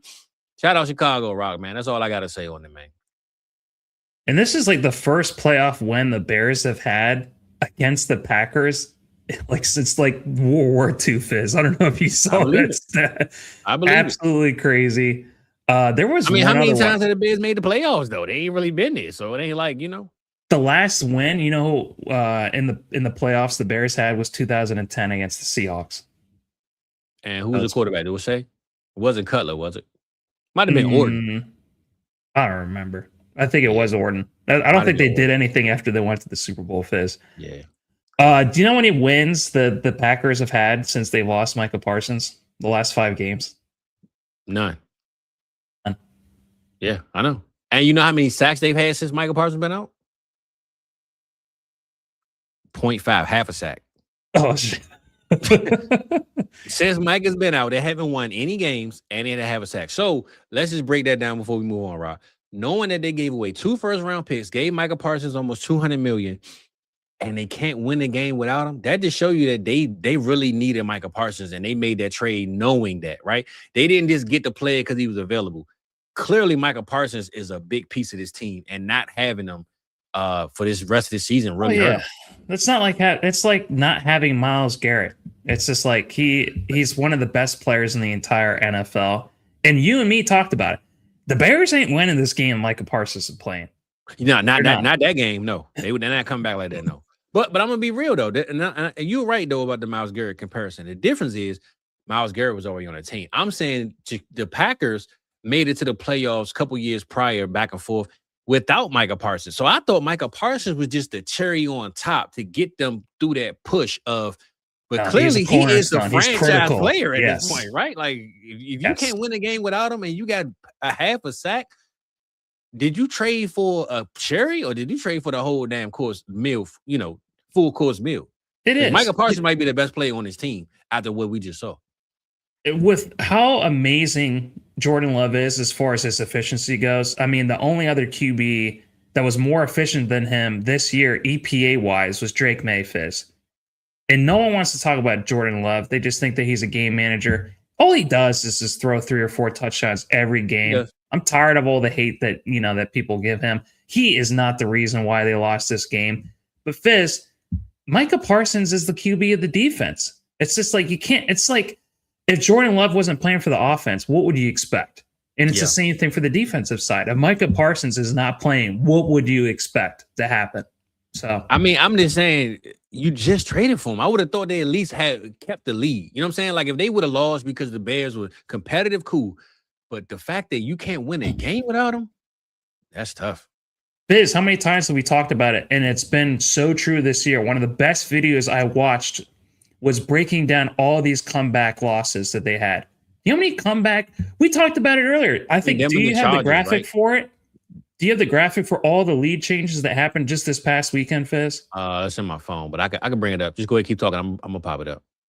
There were 7 fourth quarter comebacks in these playoffs. That one I sent you with the Rams and the Panthers, and then it was this is right here. Hold on. It's the number of changes that happened in these playoffs, Fizz. And this is before. Well, one no changes on the last night's game. So, you talking about this one right here? Yeah, look at that. Look how many lead changes there are. Yeah, that's crazy. That Ram and Panthers one go crazy, right? They had a whole side to themselves. That's all the games. In just the fourth quarter, there were 7 lead changes for all these games. I don't know if you heard Joe Buck has said, I think week 1 was the most lead changes in NFL history, playoff history, and it's only been week 1. Yeah. Not just for one round. I'm talking about playoff history for a playoffs year. It's the most. Yeah. It was 12. I got it right here. We saw 12 fourth quarter lead changes, a record for an entire NFL postseason. We saw in just one weekend. Crazy. And then there were 4 comeback wins in the last 3 minutes of the games, Fizz. The last 3 minutes, there were 4 comeback wins. Yeah, man. I mean, that just goes back to I've talked about it before. I need to figure out this guy's name. He did a whole video on it and how defenses become so conservative. They try to prevent the pass, and they just allow all these teams to come back and win. We just saw it again. So just ultra conservative teams playing to lose. Well, we did hear that LaFleur is in contract negotiations, so it sounds like he's still going to be there. He's not going to lose his job. But we don't know that yet. Well, he's meeting with the owner. Exactly. Yeah. Well, they said they want clarity because he has 1 year left. So I guess he want to say, hey, if y'all going to give me an extension, I need it. I don't want to play on 1 year because if I play on 1 year, I ain't staying. What the comments were, Policy is his name. That's like the de facto owner because there is no real owner of the, what is it called? The Green Bay Packers. He's the one that decides the GM and the head coach, basically, is what it is. He said, I do not like my GM or my head coach going into a contract year. So when he said that, then all the reporters after the loss were like, oh, what's going to happen now then? They kept asking Matt LaFleur about it, and Matt LaFleur just declined to answer that question. So, okay. Yeah. All right. Well, we're going to see, man. Will he be Gucci Mane LaFleur or will he be Matt on the floor? I don't know. We're going to figure it out. All right. But without further ado, though, brother, we will see what's popping, man. See what's good. Let's get back to regular schedule programming, man, and figure out where we going to be at. You know what I'm saying? We back on the stat line. Hold on. What is that? What are you flipping right there? It's like that kid right there.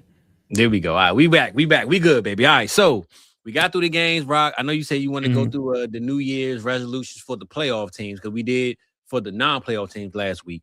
So I guess we could jump into that and then close out however you want to close out. So let's hit an intermission. Give us a reset, and then we'll come right back. We'll get into the New Year's resolutions and this next week. I was actually going to do that, but I was like, we had 120. But let's do it anyway. Shout out Room 112. We not on Bad Boy Records. We at 120 though. Let's see what's good. Take the intermission. Make sure you like and subscribe. Don't forget to hit that button, baby. We'll be right back 40 seconds. Welcome to South Harmon. We glad you here today.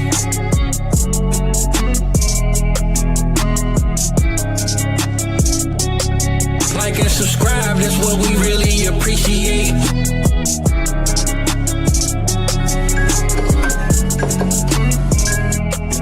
Welcome to South Harmon, we glad you here today.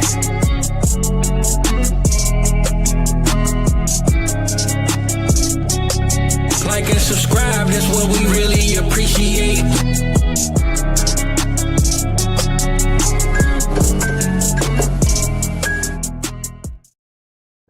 Just like that, we back, baby. It's time for some New Year's things. I know it's the 13th, I believe, Rock. So we 2 weeks in almost fully, but hey. Still always time for some resolutions, baby. So let's see what we got cracking, man. What team you want to start off with and what we got for them?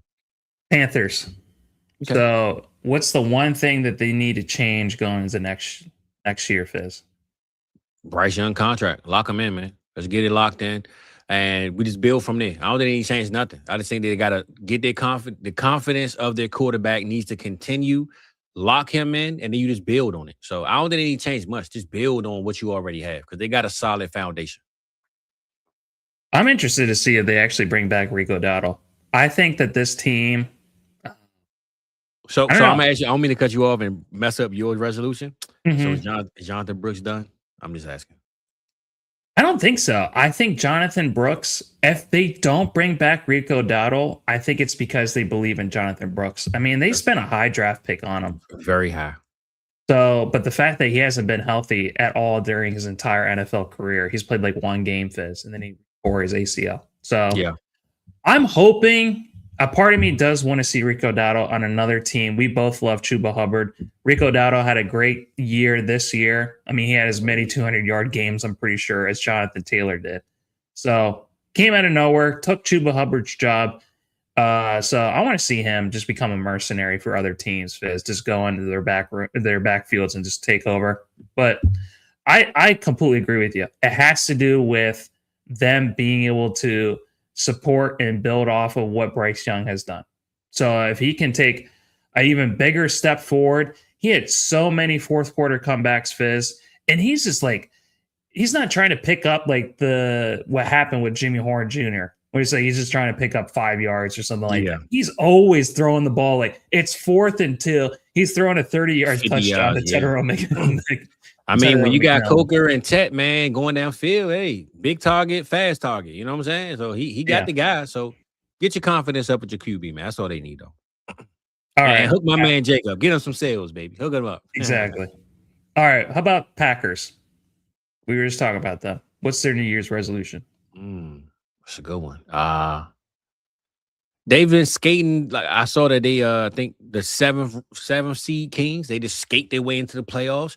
Mm-hmm. I think you look at what the Chicago Bears have, you look at what the Detroit Lions have, and you look at what Minnesota is trying to get back, and you look yourself in a mirror, bro, real hard. You don't have a first rounder this year. You traded that to Dallas.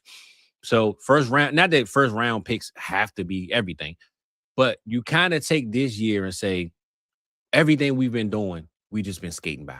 It's time to reiterate and change everything. It's time to go back into the lab, Rock. I think the Green Bay Packers, to shorten it up, go into the lab and find a new foundation because they've had one. It's just been mid-level. You got to get over the hump of just being mid every year. The Pittsburgh Steelers right now, people talk about Pittsburgh Steelers being that team that's just skating by. That's the Green Bay Packers.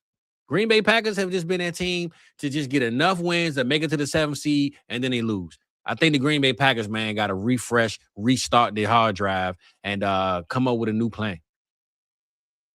It's hard for me to agree with you with that, Fizz, because of how brutal the NFC is. How many times have we seen the last month where there was a pivotal matchup and the teams were vying for the top seed in the NFC, and then the one lost, and they went from number 1 to like number 7.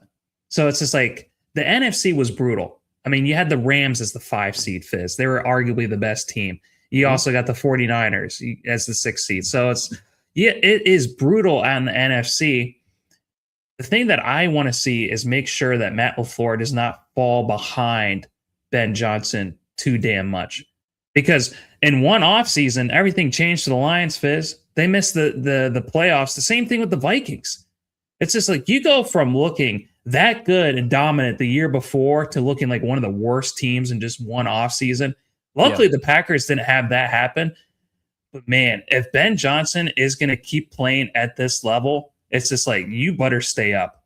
And I think if things will be different with a healthy Micah Parsons, I'm encouraged by what I saw from these receivers, as crazy and as hard as it is to want to own any of these guys in fantasy football because you don't know which one is going to go off as. Mm-hmm. It looks good for a team perspective. And all these guys came to play. They did not disappoint in this playoff game. I don't know. I think it's just brutal. It's just a brutal. I know what their secret code's going to be to get. But I say this. I think getting Micah Parsons was them trying to reset. It just didn't finish out. But I think everything you said is right, though, Rock. The NFC is getting better. That's why I said they got to reset. You can't keep being a 7th seed no matter how, because Seattle reset. They went and got a whole new state of mind, right? They got a new coach, offensive coordinator. They fixed the system, got a new quarterback. The Atlanta Falcons reset. They got rid of their coach. So at some point, they'll be better. Everybody around you is changing up. The Green Bay Packers are staying the same. That's what I mean by they got to reset something. I'm not saying the coach. They just got to reset something because everybody else is changing around them. That's all. Jaguars. What do you think they have to do? Keep building, man. I mean, Jaguars didn't do nothing wrong. They just lost the game. They didn't do nothing wrong this year. But to not give the easy answer, because that is the easy answer to keep building, I'll just say, figure out what the hell we doing with these receivers, man. You got BTJ first round. You got Travis Hunter, who's / cornerback. You traded 2 firsts for. Figure out this receiving room because you can't have Parker Washington being your number 1 every week and expect to just dominate teams. So figure out all of these superstar talents you have. Figure out how to get them running. Because, bro, let's think about it. Jaguars finished number 3 seed. If they had BTJ and Travis Hunter locked in Pro Bowl style players like we expected them to be, man, they might be the most dangerous team in the AFC. So figure out your talent and get the best out of it. You need to re-sign ETN because he was quietly probably the most important thing in this offense. Very true. And you have to figure out what you're going to do with Travis Hunter. So you have to figure him out. I'm going to cut you off, and I know I keep cutting you off. I keep saying that. Sorry. If they don't get Travis, it's ETN, though. That's one reason I'm bringing this up. If they get Rico Dowdle for cheaper, is that a good one? Or do they need it? Could be ETN? Okay. No. I mean, I like ETN, though. He's just such a good pass catching and running RB. Rico Dowdle, like, I don't think he has the same chops as a receiver. That's why I like ETN better than Rico, but Rico is good. Okay. I just want to bring it up because you said they needed ETN. I know you weren't saying that he's the only answer.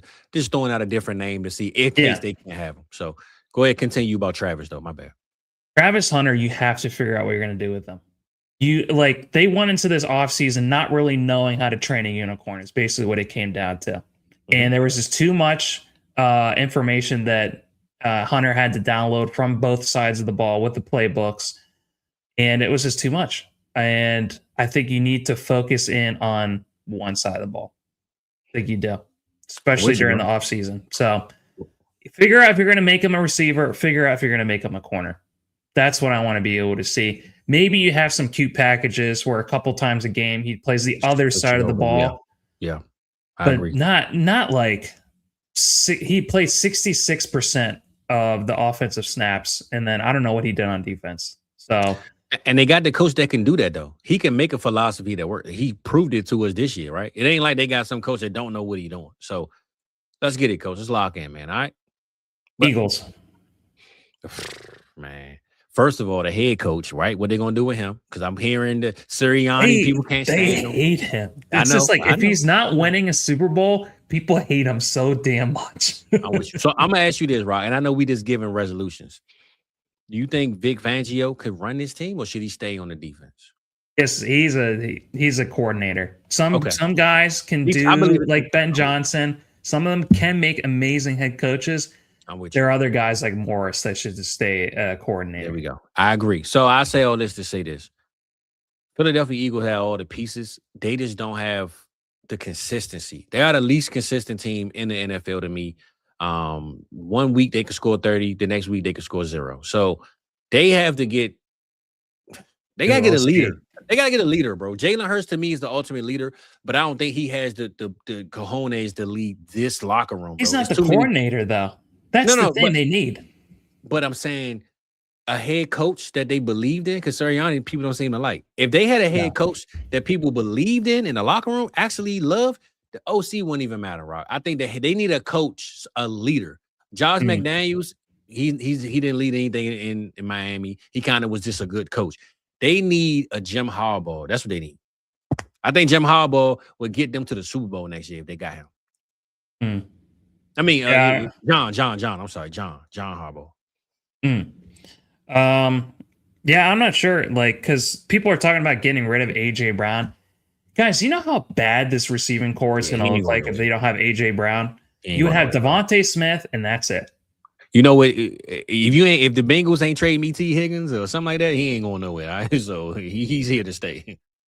Yeah, I mean, he's definitely regressed. I think that maybe we have seen the best from AJ Brown, but that doesn't mean that, all right, so maybe you're not a top 10 wide receiver anymore. You're sure as shit still a top freaking 15 to 20 wide receiver. Then the drop off isn't going to be that huge for him. I think they just need to figure out who their new OC is going to be. Turn this whole team around. I'm with you. Well, I say leadership, brother. And they need it. They need it back. Yeah. Chargers. Go to Target and buy a new charger, brother. USB-C cord is in effect. Health. They need health insurance. I think they lost this year, Rock. I know that we Justin Herbert troll with the playoff losses. They weren't healthy at all, bro. I know it's hard to make excuses for health, but when you lose 2 first-round, $100 million offensive linemen in the first 2 weeks, and then they come back and you lose them again. They rolled out in medical beds, Fizz. They had no chance. All their limbs were in casts and stuff like that. And then, like I said, the number one first-round rookie pick was hurt in the playoff game. Like, they had every odd against them this year, bro. Hampton missed half the season. Health, man. Health. They need health bad. I mean, you can say that about every team. I know. Fizz, and that's the one thing you just can't control, though. That's the most frustrating thing about in the brutal cutthroat aspect of the game. I think it has to do with Greg Roman. We talked about all these guys where the league has passed them by because they're dinosaurs. Let's move on from Greg Roman. That's what it was. That's the answer then. Greg Roman. Get him out of here. Yeah.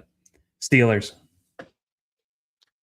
Well, my number one question is, do they keep Tomlin? That's number one. Let's talk about Tomlin and Aaron Rodgers. Okay. What did they do with them? Well, I was going to say number two was Aaron Rodgers. So to put both of them together, I think the philosophy, the same thing I just said about Green Bay, the same thing we talked about with the Ravens on before the season ended, the same thing we say about a lot of teams, bro.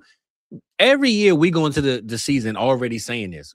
Rock, after this season is over, you know what thing we're going to say about Pittsburgh? If we went through each team, only thing we're going to say is they will win 9 games. After that, we don't know. We say this every year. They're going to hit 500 because that's what they do. After that, they do absolutely nothing. So I think the philosophy of whatever is wrong has to change. Mike Tomlin can't go out there as a head coach and win 9 games again. He can't. Even if you win 10, cool. But you can't give us this 9-win effort, right? Tomlin is 0-7 since 2016, Fizz. 0-7 in the playoffs. I believe it. But Rock, how many of them years he went that he should have even been there? That's what I'm saying. He shouldn't have been there anyway. We didn't expect him to win when he went, though, right? So Aaron Rodgers might not re-sign. They might be looking for a QB. I mean, it's a lot of questions in Pittsburgh, bro. It's bigger than Aaron Rodgers and Mike Tomlin. It's the entire team to me. So, are you moving on from Tomlin if you're the Steelers brass? Are you going to take a page out of the Ravens book and just move on from him? 0-7. I'm gonna be honest. I like Mike Tomlin as a head coach. I think I do too. If John Harbaugh can leave from the Ravens, Mike Tomlin should leave from the Steelers. I agree too. I'm gonna say it that way. Yeah, and hopefully Arthur Smith does not become the next head coach then. So that's now, the last thing we want to see. Not to prolong this, but Mike Tomlin in Atlanta would love him. He's the ultimate player's coach. This is the team that needs a player coach. Let's get Mike Tomlin in Atlanta, baby. Get Mike Tomlin in the dirty South, man. You're going to have Jermaine Dupri, so that it's going to be lit in Atlanta, bro. It's going to be the vibes. It's going to be there. How insane would it be, Fizz, if Tomlin goes back to Arthur Smith's old stomping ground and Arthur Smith takes over as the head coach for the Steelers? Oh, God. Rob, they ain't got to worry about being 0-7 in playoffs. They ain't going to make the playoffs. It's going to be over with, all right? They might be 0-7 trying to make the playoffs at that point, all right? So, Mike Tomlin in Atlanta. Let's get that cracking, man. That's what I need. And I want to give Aaron Rodgers, who arguably is the best. I mean, after Tom Brady left, Aaron Rodgers became like the best of the old generation of QBs that was still killing it. It's like him. And then the next, after Aaron Rodgers hangs it up, it's going to be Matthew Stafford. I think that's going to be holding that down. Aaron Rodgers is 5th all time in passing yards at 66,274. He has 4 MVPs, Fizz. He has 1 Super Bowl win and Super Bowl MVP. He has 10 Pro Bowls. Here's one of the craziest stats I saw.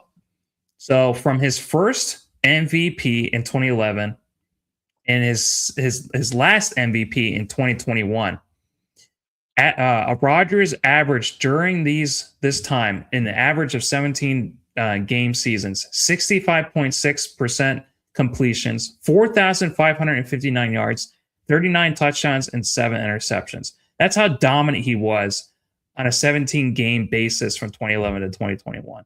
He's been one of the best QBs.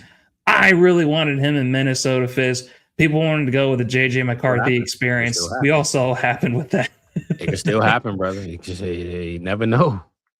He says when people were asking him about, like, is this going to be your last year? He said probably. So maybe he's going to pull off the exact same thing he's done in Pittsburgh and New York, where it's just like he's going to wait until freaking July. He going to wait till preseason start. All right, here I go, man. I'm on my way. My bad. He going to go hibernate. He hibernates in the summer. That's what he do.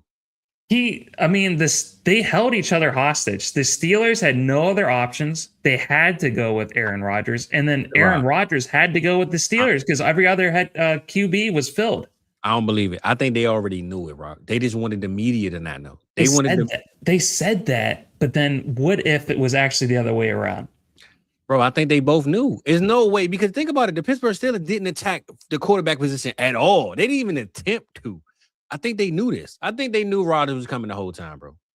They had to play it up because there would have been probably some NFL thing. I think he had to play it up because he would have looked like an incompetent franchise. I think they knew. I think they both had this agreement. Now, if he would have fell down the stairs and got hurt or something, then I don't know. But I think they knew, though. I think they knew. So let's get Mike Tomlin in Atlanta, man. That's all I care about, man. Let's get my boy in the A, baby. We've had 2 other huge firings since we were last on. We had John Harbaugh, everyone knows, after 18 years, is out of Baltimore. And then the next day it was McDaniel. McDaniel, yep. Out of Miami. So what went wrong with both of those guys? Where do you want them? Where's your next job for them? Well, everyone wants Harbaugh, of course. I'm gonna be honest. I thought when they fired McDaniel, Harbaugh was the first on the name on the list. I thought they probably already had a conversation to lock in Harbaugh before they even fired McDaniel, because before he was fired, they kept saying John Harbaugh is on the radar, but Mike McDaniel still has the job. Then they fired McDaniel, and it's like, so is John Harbaugh already in a handshake kind of contract, or what's going on? So if I'm John Harbaugh, I'm not going no damn Miami. If he goes to Miami, and I said this, go to Miami, bro, he's going there for the lifestyle. He's going to retire as a head coach. That's what he's going for. He's not going there to revamp the team. He's going there because his wife said, hey, man, we 60-some years old. Let's just go out on the beach, baby. You feel me? And knowing Harbaugh, we can both agree that he's not going to Miami, because that's not how he's wired. That's my point. So if it's New York or nothing for me. I know they said he's looking at Dart and Ward's tape and seeing which quarterback he likes. It's New York or nothing for me. I don't care if I love Cam Ward 10 times more than Jackson Dart. I don't want no parts of that Tennessee team, man. I ain't got time to restructure that. Put me in New York where they got plenty of stuff in place, and I can figure it out from there. So I'm going to New York if I'm John Harbaugh, simple and plain. You know what I heard that he's actually waiting on? We talked about it earlier. Is if Matt LaFleur comes back with the Packers. If he does not come back, Harbaugh is definitely going to Green Bay. That's easily the best job of all their, you have your QB, you have Micah Parsons on defense. Everything is ready to go in Green Bay, far more ahead of what you have in New York City. And they love football in Green Bay. They live and breathe football almost like any other franchise out there. You want to know what's so crazy, Rock? It must be nice to have the keys to the castle, because John Harbaugh is the number 1 coach. Every franchise is pretty much, if you have any sweepstakes in John Harbaugh, you waiting for him to make his decision. After that, once you see John Harbaugh sign with, then all the other coaches are going to start going boom, boom, boom, boom, boom. But right now, the 3 or 4 teams that have Harbaugh in their grasp and conversations, they wait on him to make the decision. So he the big dog. He got everybody on hold. Is Tomlin in that same category for you? If he gets fired? If he gets fired, yes. Now, I will say this. To other owners, I don't know. I don't know if other owners really respect and appreciate Mike Tomlin. To fans, I believe yes, though. But I don't know how many owners are waiting for Mike Tomlin to get fired. I don't know. Everyone respects the Pittsburgh Steelers, franchise, their front office. It's like it's held in the highest degree. So I think with him being in Pittsburgh pretty much as long as Harbaugh has been in Baltimore, I think he would be right up there with Harbaugh as being the top head coach. Let's get him in Atlanta, baby. But to go to McDaniel, though, and we close out with that. Me personally, I think he's an OC. He's not a head coach. I think a place like Miami, though, was a good team to go to be a head coach, because you kind of get to learn your lumps and figure out, because we ain't expect Miami to go out there and win a championship, to be real. But I want to see him go to a team that he can elevate, not a team that's already kind of got it figured out in a sense. And I know everybody's screaming Philadelphia, how he can make this offense better. I'll be honest, Rock. Philly will be a great landing spot for him, but I want to see him go to the Commanders, man.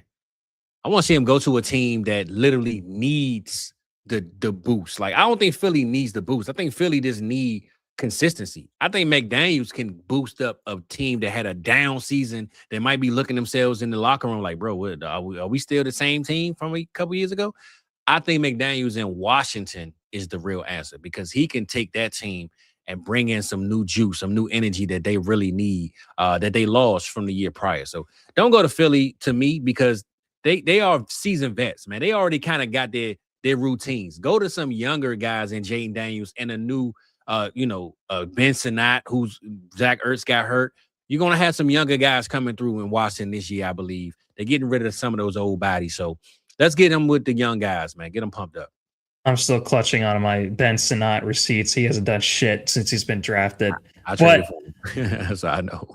With so many, 25% of all NFL teams were looking for a head coach, Fizz. Yeah, bro. This is the year of find a coach. That's for sure. Yeah. So I definitely think McDaniel is going to become a head coach. I don't think he's going to be an OC because why become an OC when you can be the head coach and the OC? And with so many jobs that are open, it's just like, why not be able to do that? What he had to put up with in Miami, it's just like all time.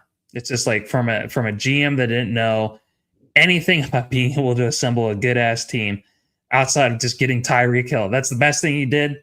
And it's just like nothing else. Yeah, I think he's going to definitely become a head coach somewhere. Okay. Where you want him at then before we end the conversation? Give me a team. I want him in Atlanta. I knew you were going to say Atlanta. And I'm going to be honest. I like him in Atlanta, but I think they need structure. They don't need fun. They need somebody that's going like I think Mike Tomlin to bring that hammer like, hey, get up. Like, let's get. I think Atlanta needs structure. I think Raheem Morris tried to bring it, but the team exactly, because they can't relate to him. I think the guys in Atlanta can relate. Now, I'm going to be honest. Oh, yeah. I don't think Juju Smith-Schuster is on this team. I don't think you got to worry about TikTok and all that going on in the locker room. I haven't heard no stories of it. I don't mind McDaniel if Mike Tomlin can't come, though. So I'm with you. I agree with that one. But I would rather see him somewhere like Washington as an OC. I think that'd be a lot better for him, personally. Yeah, I just don't think it's going to happen. I think he's going to be a head coach somewhere. I mean, Dan Quinn was on the hot seat, too. People were talking about getting his ass out of there because we need a DC, baby. Come on, Dan. Come back, big dog. Well, you want to talk about this next week of playoff games, Fizz? Let's run through the teams and then get these words of wisdom, my brother. Hold up now. Hold up. I'm on top. I gotta get on top of my game, big dog, because I'm about to finish this out and win the bracket, man. Because you don't know what you're talking about. You don't know what you're talking about. So. I got 2 wrong. I'm pretty sure that's what I got wrong. So you could get 2 wrong in this one. I'll be right back there.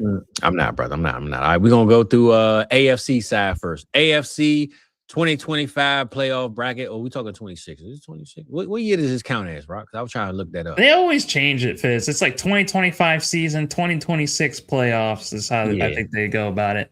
All right. We're gonna start with Bills Broncos then? Yeah, I was just going to say, let's start now, man, with our brackets.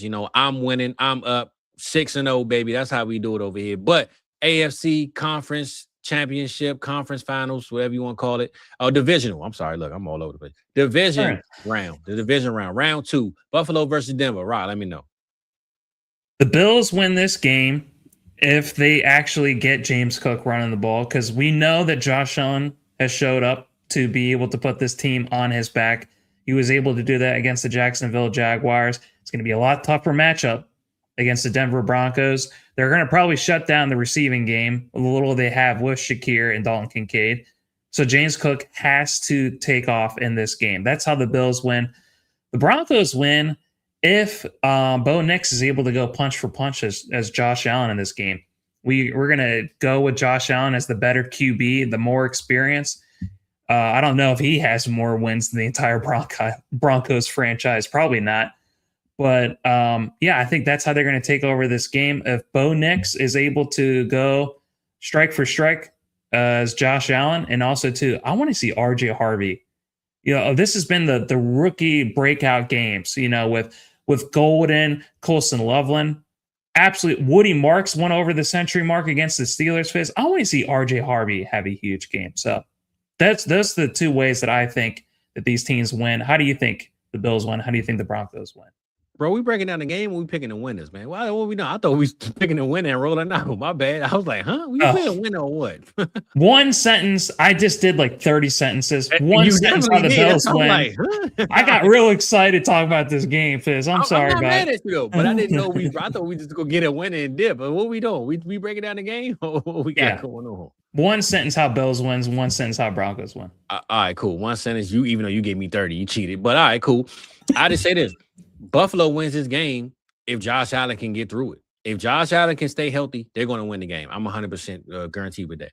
Denver wins this game if they do the total opposite of what I just said. They shut Josh Allen down, and he's limping all over the place, and he can't get the ball out. Like this, the defense has to win this game. The offense won't win this game at all. The Denver's defense will have to win this game. Buffalo's Josh Allen will have to win this game. Those are my two short answers, bro, to be honest with you. Texans, how do they win? Patriots, how do they win? Texans win this game by, and I put both of my answers together. Texans win this game by letting New England not score more than 13 points. If New England goes out there and put up 28, 30-some points, Texans lose. The Texans play defense the same way how Denver can. Texans are going to win this game. So I think a low-scoring game helps the Houston Texans. If it gets out of reach, I don't know if Houston can keep up with New England. So defense is going to win this game. Let's just show it that way. The Patriots have had a easy bake cookie cutter schedule this whole time. They have never played any defense like the Houston Texans. Drake May is in for a rude awakening. So I want to see C.J. Stroud have a good game, but I think they're going to win this game based off their defense. The Patriots win if TreVeyon Henderson is utilized both in the receiving and the rushing game. He is by far their best weapon. So if they can do that with him, where Drake May is not the leading rusher like he has been so many times this season, I think that's the only way that the Patriots win. TreVeyon Henderson goes off. All right, I agree, my brother. San Fran, Seattle, where we at? Christian McCaffrey continues to be, right after Puka Nacua, EPA per play, CMC is the best non-QB in the NFL this season. So if he continues to take over, now they don't have George Kittle for the rest of the playoffs, which is really sad to see. That's how the 49ers win. Seahawks win. I really want to see Sam Darnold just put this ghost narrative to bed. He has to have a big game. I really want to see Kenneth Walker and Zach Charbonnet take the pressure off, but I really want to see Sam Darnold win this game with JSN. Yeah, and I was just now looking while you was talking. So far, they split during the season. Seattle lost the first week, and then they won the second week. I'll just say that last week, 49ers did absolutely nothing. They had 3 points scored. 3 points. I think if the 49ers, again, outscore, I'm going to look at all three of these games, bro. If Denver plays defense, they're going to win the game. If the Houston Texans lock down and play defense, they're going to win the game. If the Seattle Seahawks play defense, they will win this game. But if the 49ers score 18, 24 points, I don't think Seattle's going to be able to keep up with them, to be honest. I think 49ers can outscore them. It's just a matter of the defensive side of the ball. So defense, unfortunately for me, Rock, wins championships in these rounds, to be real with you. So, I think defense wins it all. If Seattle plays defense, they win. If San Fran can score, they win. The Seahawks are the best EPA per rush and EPA per pass defense. Yeah, they're literally the best. Will win the round, that's for sure. I forget all that offense stuff I be talking. Defense will win this round, if you ask me. And let's end on the best game that we're most looking forward to with McVay versus Ben Johnson, the Rams versus the Bears. How do the Rams win? How do the Bears win? After defense, forget everything I just said. It's offense, baby. All right? After defense, man. It's offensive time right here. Let's be real, Rock. These are both our guys, man. McVay and Ben Johnson, bro. This is another game. I don't want nobody to lose. I want to see everybody win. I'll just say, Rock, I can't pick against the Rams, man. I know we ain't picking right now. We're going to pick right after this. We're going to do after this. Boom, boom, boom. I'm going to say the refs. If the refs get involved, I'm going to say the refs, bro. I'm going to say the refs. Both of these things are that good that it's got to be some type of bad call being made, and that's what changes the game. I'm gonna say the refs. I'm gonna blame the refs for the loss. What a cop out. That's like your pops being like talking about the officiating. We didn't see that during the first week of the playoffs. I'm crossing my fingers they stay out of the way. Rams win this if Puka Nacua has another huge historical game because he's already solidified himself. There's no other receiver that's had a better start to his career than Puka Nacua. I mean, he's right up there with like Odell Beckham Jr. as the hottest start to a career. So I think they win if Puka Nacua has another dominant game. I think the Bears win. DeAndre Swift secretly kept them in that game against the Packers. So if Caleb Williams continues to go to his check down, they have more of a rushing attack with him and Monangai. I think that's the way that they win this game. So Colston Loveland looks like, oh my God, he's so good. Yeah, he do, man. He do. All right, well, let's end it with our picks because you know I'm gonna win this round.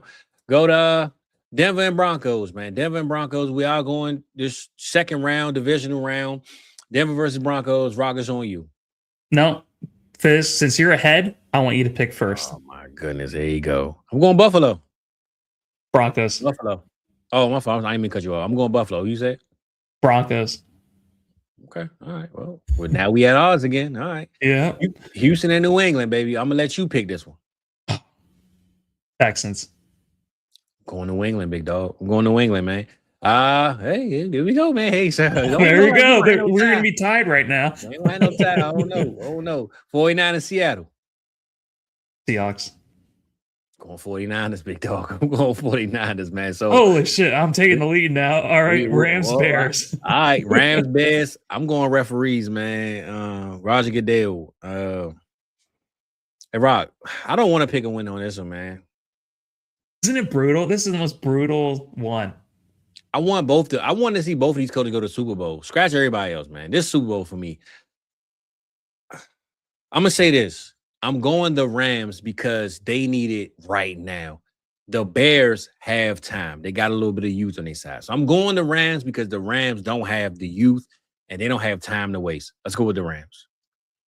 Time's up. I'm going with the Rams. They have to do it this year. So we'll be in agreement on that. But hold up, Rock. Hold up now. You just killed me, burned me up on that one, big dog. Time's up. Shador Sanders with the rollie in the arm. Hold up, man. My boy just dropped a bar on me. Hey, I like that one. I was like that one. That was a call. Okay. All right. Time's up, big dog. I like that.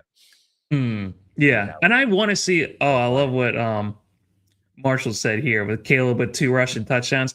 If Caleb builds off of what he did, you said that last week was the coming out party for Caleb Williams. Yeah. If he's able to build on that and for the entire game, man. It's a whole new day in the NFL, Fizz, because it's no longer McVay at the top. It's Ben Johnson right there with him. So, bro, I think would love to see that. I don't think you're wrong. I think the Bears can win the Super Bowl. I kind of sort of have them in the Super Bowl, but I just want to see McVay and Puka do it. So this is my heart talking to me. But again, man, I'm blaming the Bears. That was the first game they won all year without a turnover. They didn't have a turnover. You would have thought they had something the way they was playing that game. They went on 4th down, bro. It was 4th and 18. They going for it. 4th on their own 10. They going for it. They didn't give a damn about 4th down. When that lineman caught that pass as the eligible receiver and he goes down, his leg goes all straight. I'm like, oh my God, he fumbles the ball and they don't get it. Yeah, it was ugly, man, but they won the game, big dog. So, hey, Cowboys locked in the number 20 pick with that win. So I appreciate the Bears no matter what. That's for damn sure. Rock, man, let us know what's good, man. Give us some wisdom. Give us some words. And I throw a sprinkle in a little bit of game too, man. And we're going to get up out of here, big dog. Okay. So, Fizz, as someone who thinks very differently from other people a lot of the time, I find myself, as I get older, unfortunately, sometimes growing further apart from other people. And my wife was telling me yesterday, beware of becoming prideful. So relationships shouldn't revolve around knowledge or constantly trying to prove yourself to other people, Fizz. Instead, they should focus on building other people up and showing love, despite whatever different points of view you have. So I was thinking a lot about that yesterday, and I wanted to share that with you guys. So, hey, Rock, right hand up. We didn't have a conversation. I'm about to bring up the same kind of. No, I don't know how the hell we cross wires or paths with this. Hey, it's a good thing we're doing this show together, huh? Rock, literally, my word today, because it's been on my mind for the last couple of days. My word today was stop chasing the cheers, right? Stop chasing. You send a text out and somebody doesn't reply. Don't look at them and say, man, not everybody's on your time. You know, sometimes people are on their own time. Maybe you're elevating, you're growing, you're doing what you want to do at your rate, and people haven't caught up there. You know, like not everybody's going to be in your chat. Not everybody's going to send you congratulations when you want them. Not everybody gives you flowers on the day you ask for flowers, is what I'm trying to say. So I'm saying that to say, don't knock people that are on their pace. Stay on your pace. Keep doing what you're doing. And everybody that wants to be there and everybody's paying attention, they'll be there. And maybe you'll meet some new people along the way, almost like how Rock just said. But don't expect the ones that you've grown up with or the ones that you talk to every day to always be there, man. And they're not hating on you. So I'm just want to remind you that they're not hating on you.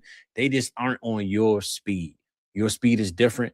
Your game plan is different. Your lane is different. So just keep doing what you're doing. Don't look back in the rearview mirror. We're going to keep looking forward and just keep elevating, man. That's all we on right now, baby. So don't worry about your chat. Don't worry about your text back. Just keep on doing what you're doing, all right? Let's keep cooking, big dog. So I don't know how we cross paths. We on the same damn wavelength, but that was literally my word of wisdom, bro. You kind of messed me up because I probably would have said it a different way, but I was like, damn, he done said the same thing. Let me add in different words. But we on the same page, big dog. That's why you my guy. That's why we here. And hey, man, we going to close out the way we close out. So without further ado, my brother, let's get up out of here until next week. When I win these damn brackets and get paid this $300 you bet me, I think. But anyway, let's get out of here, big dog. Let the people know, man. Hey, nobody fucks with the Jesus. We're out of here. We out of this thing, baby.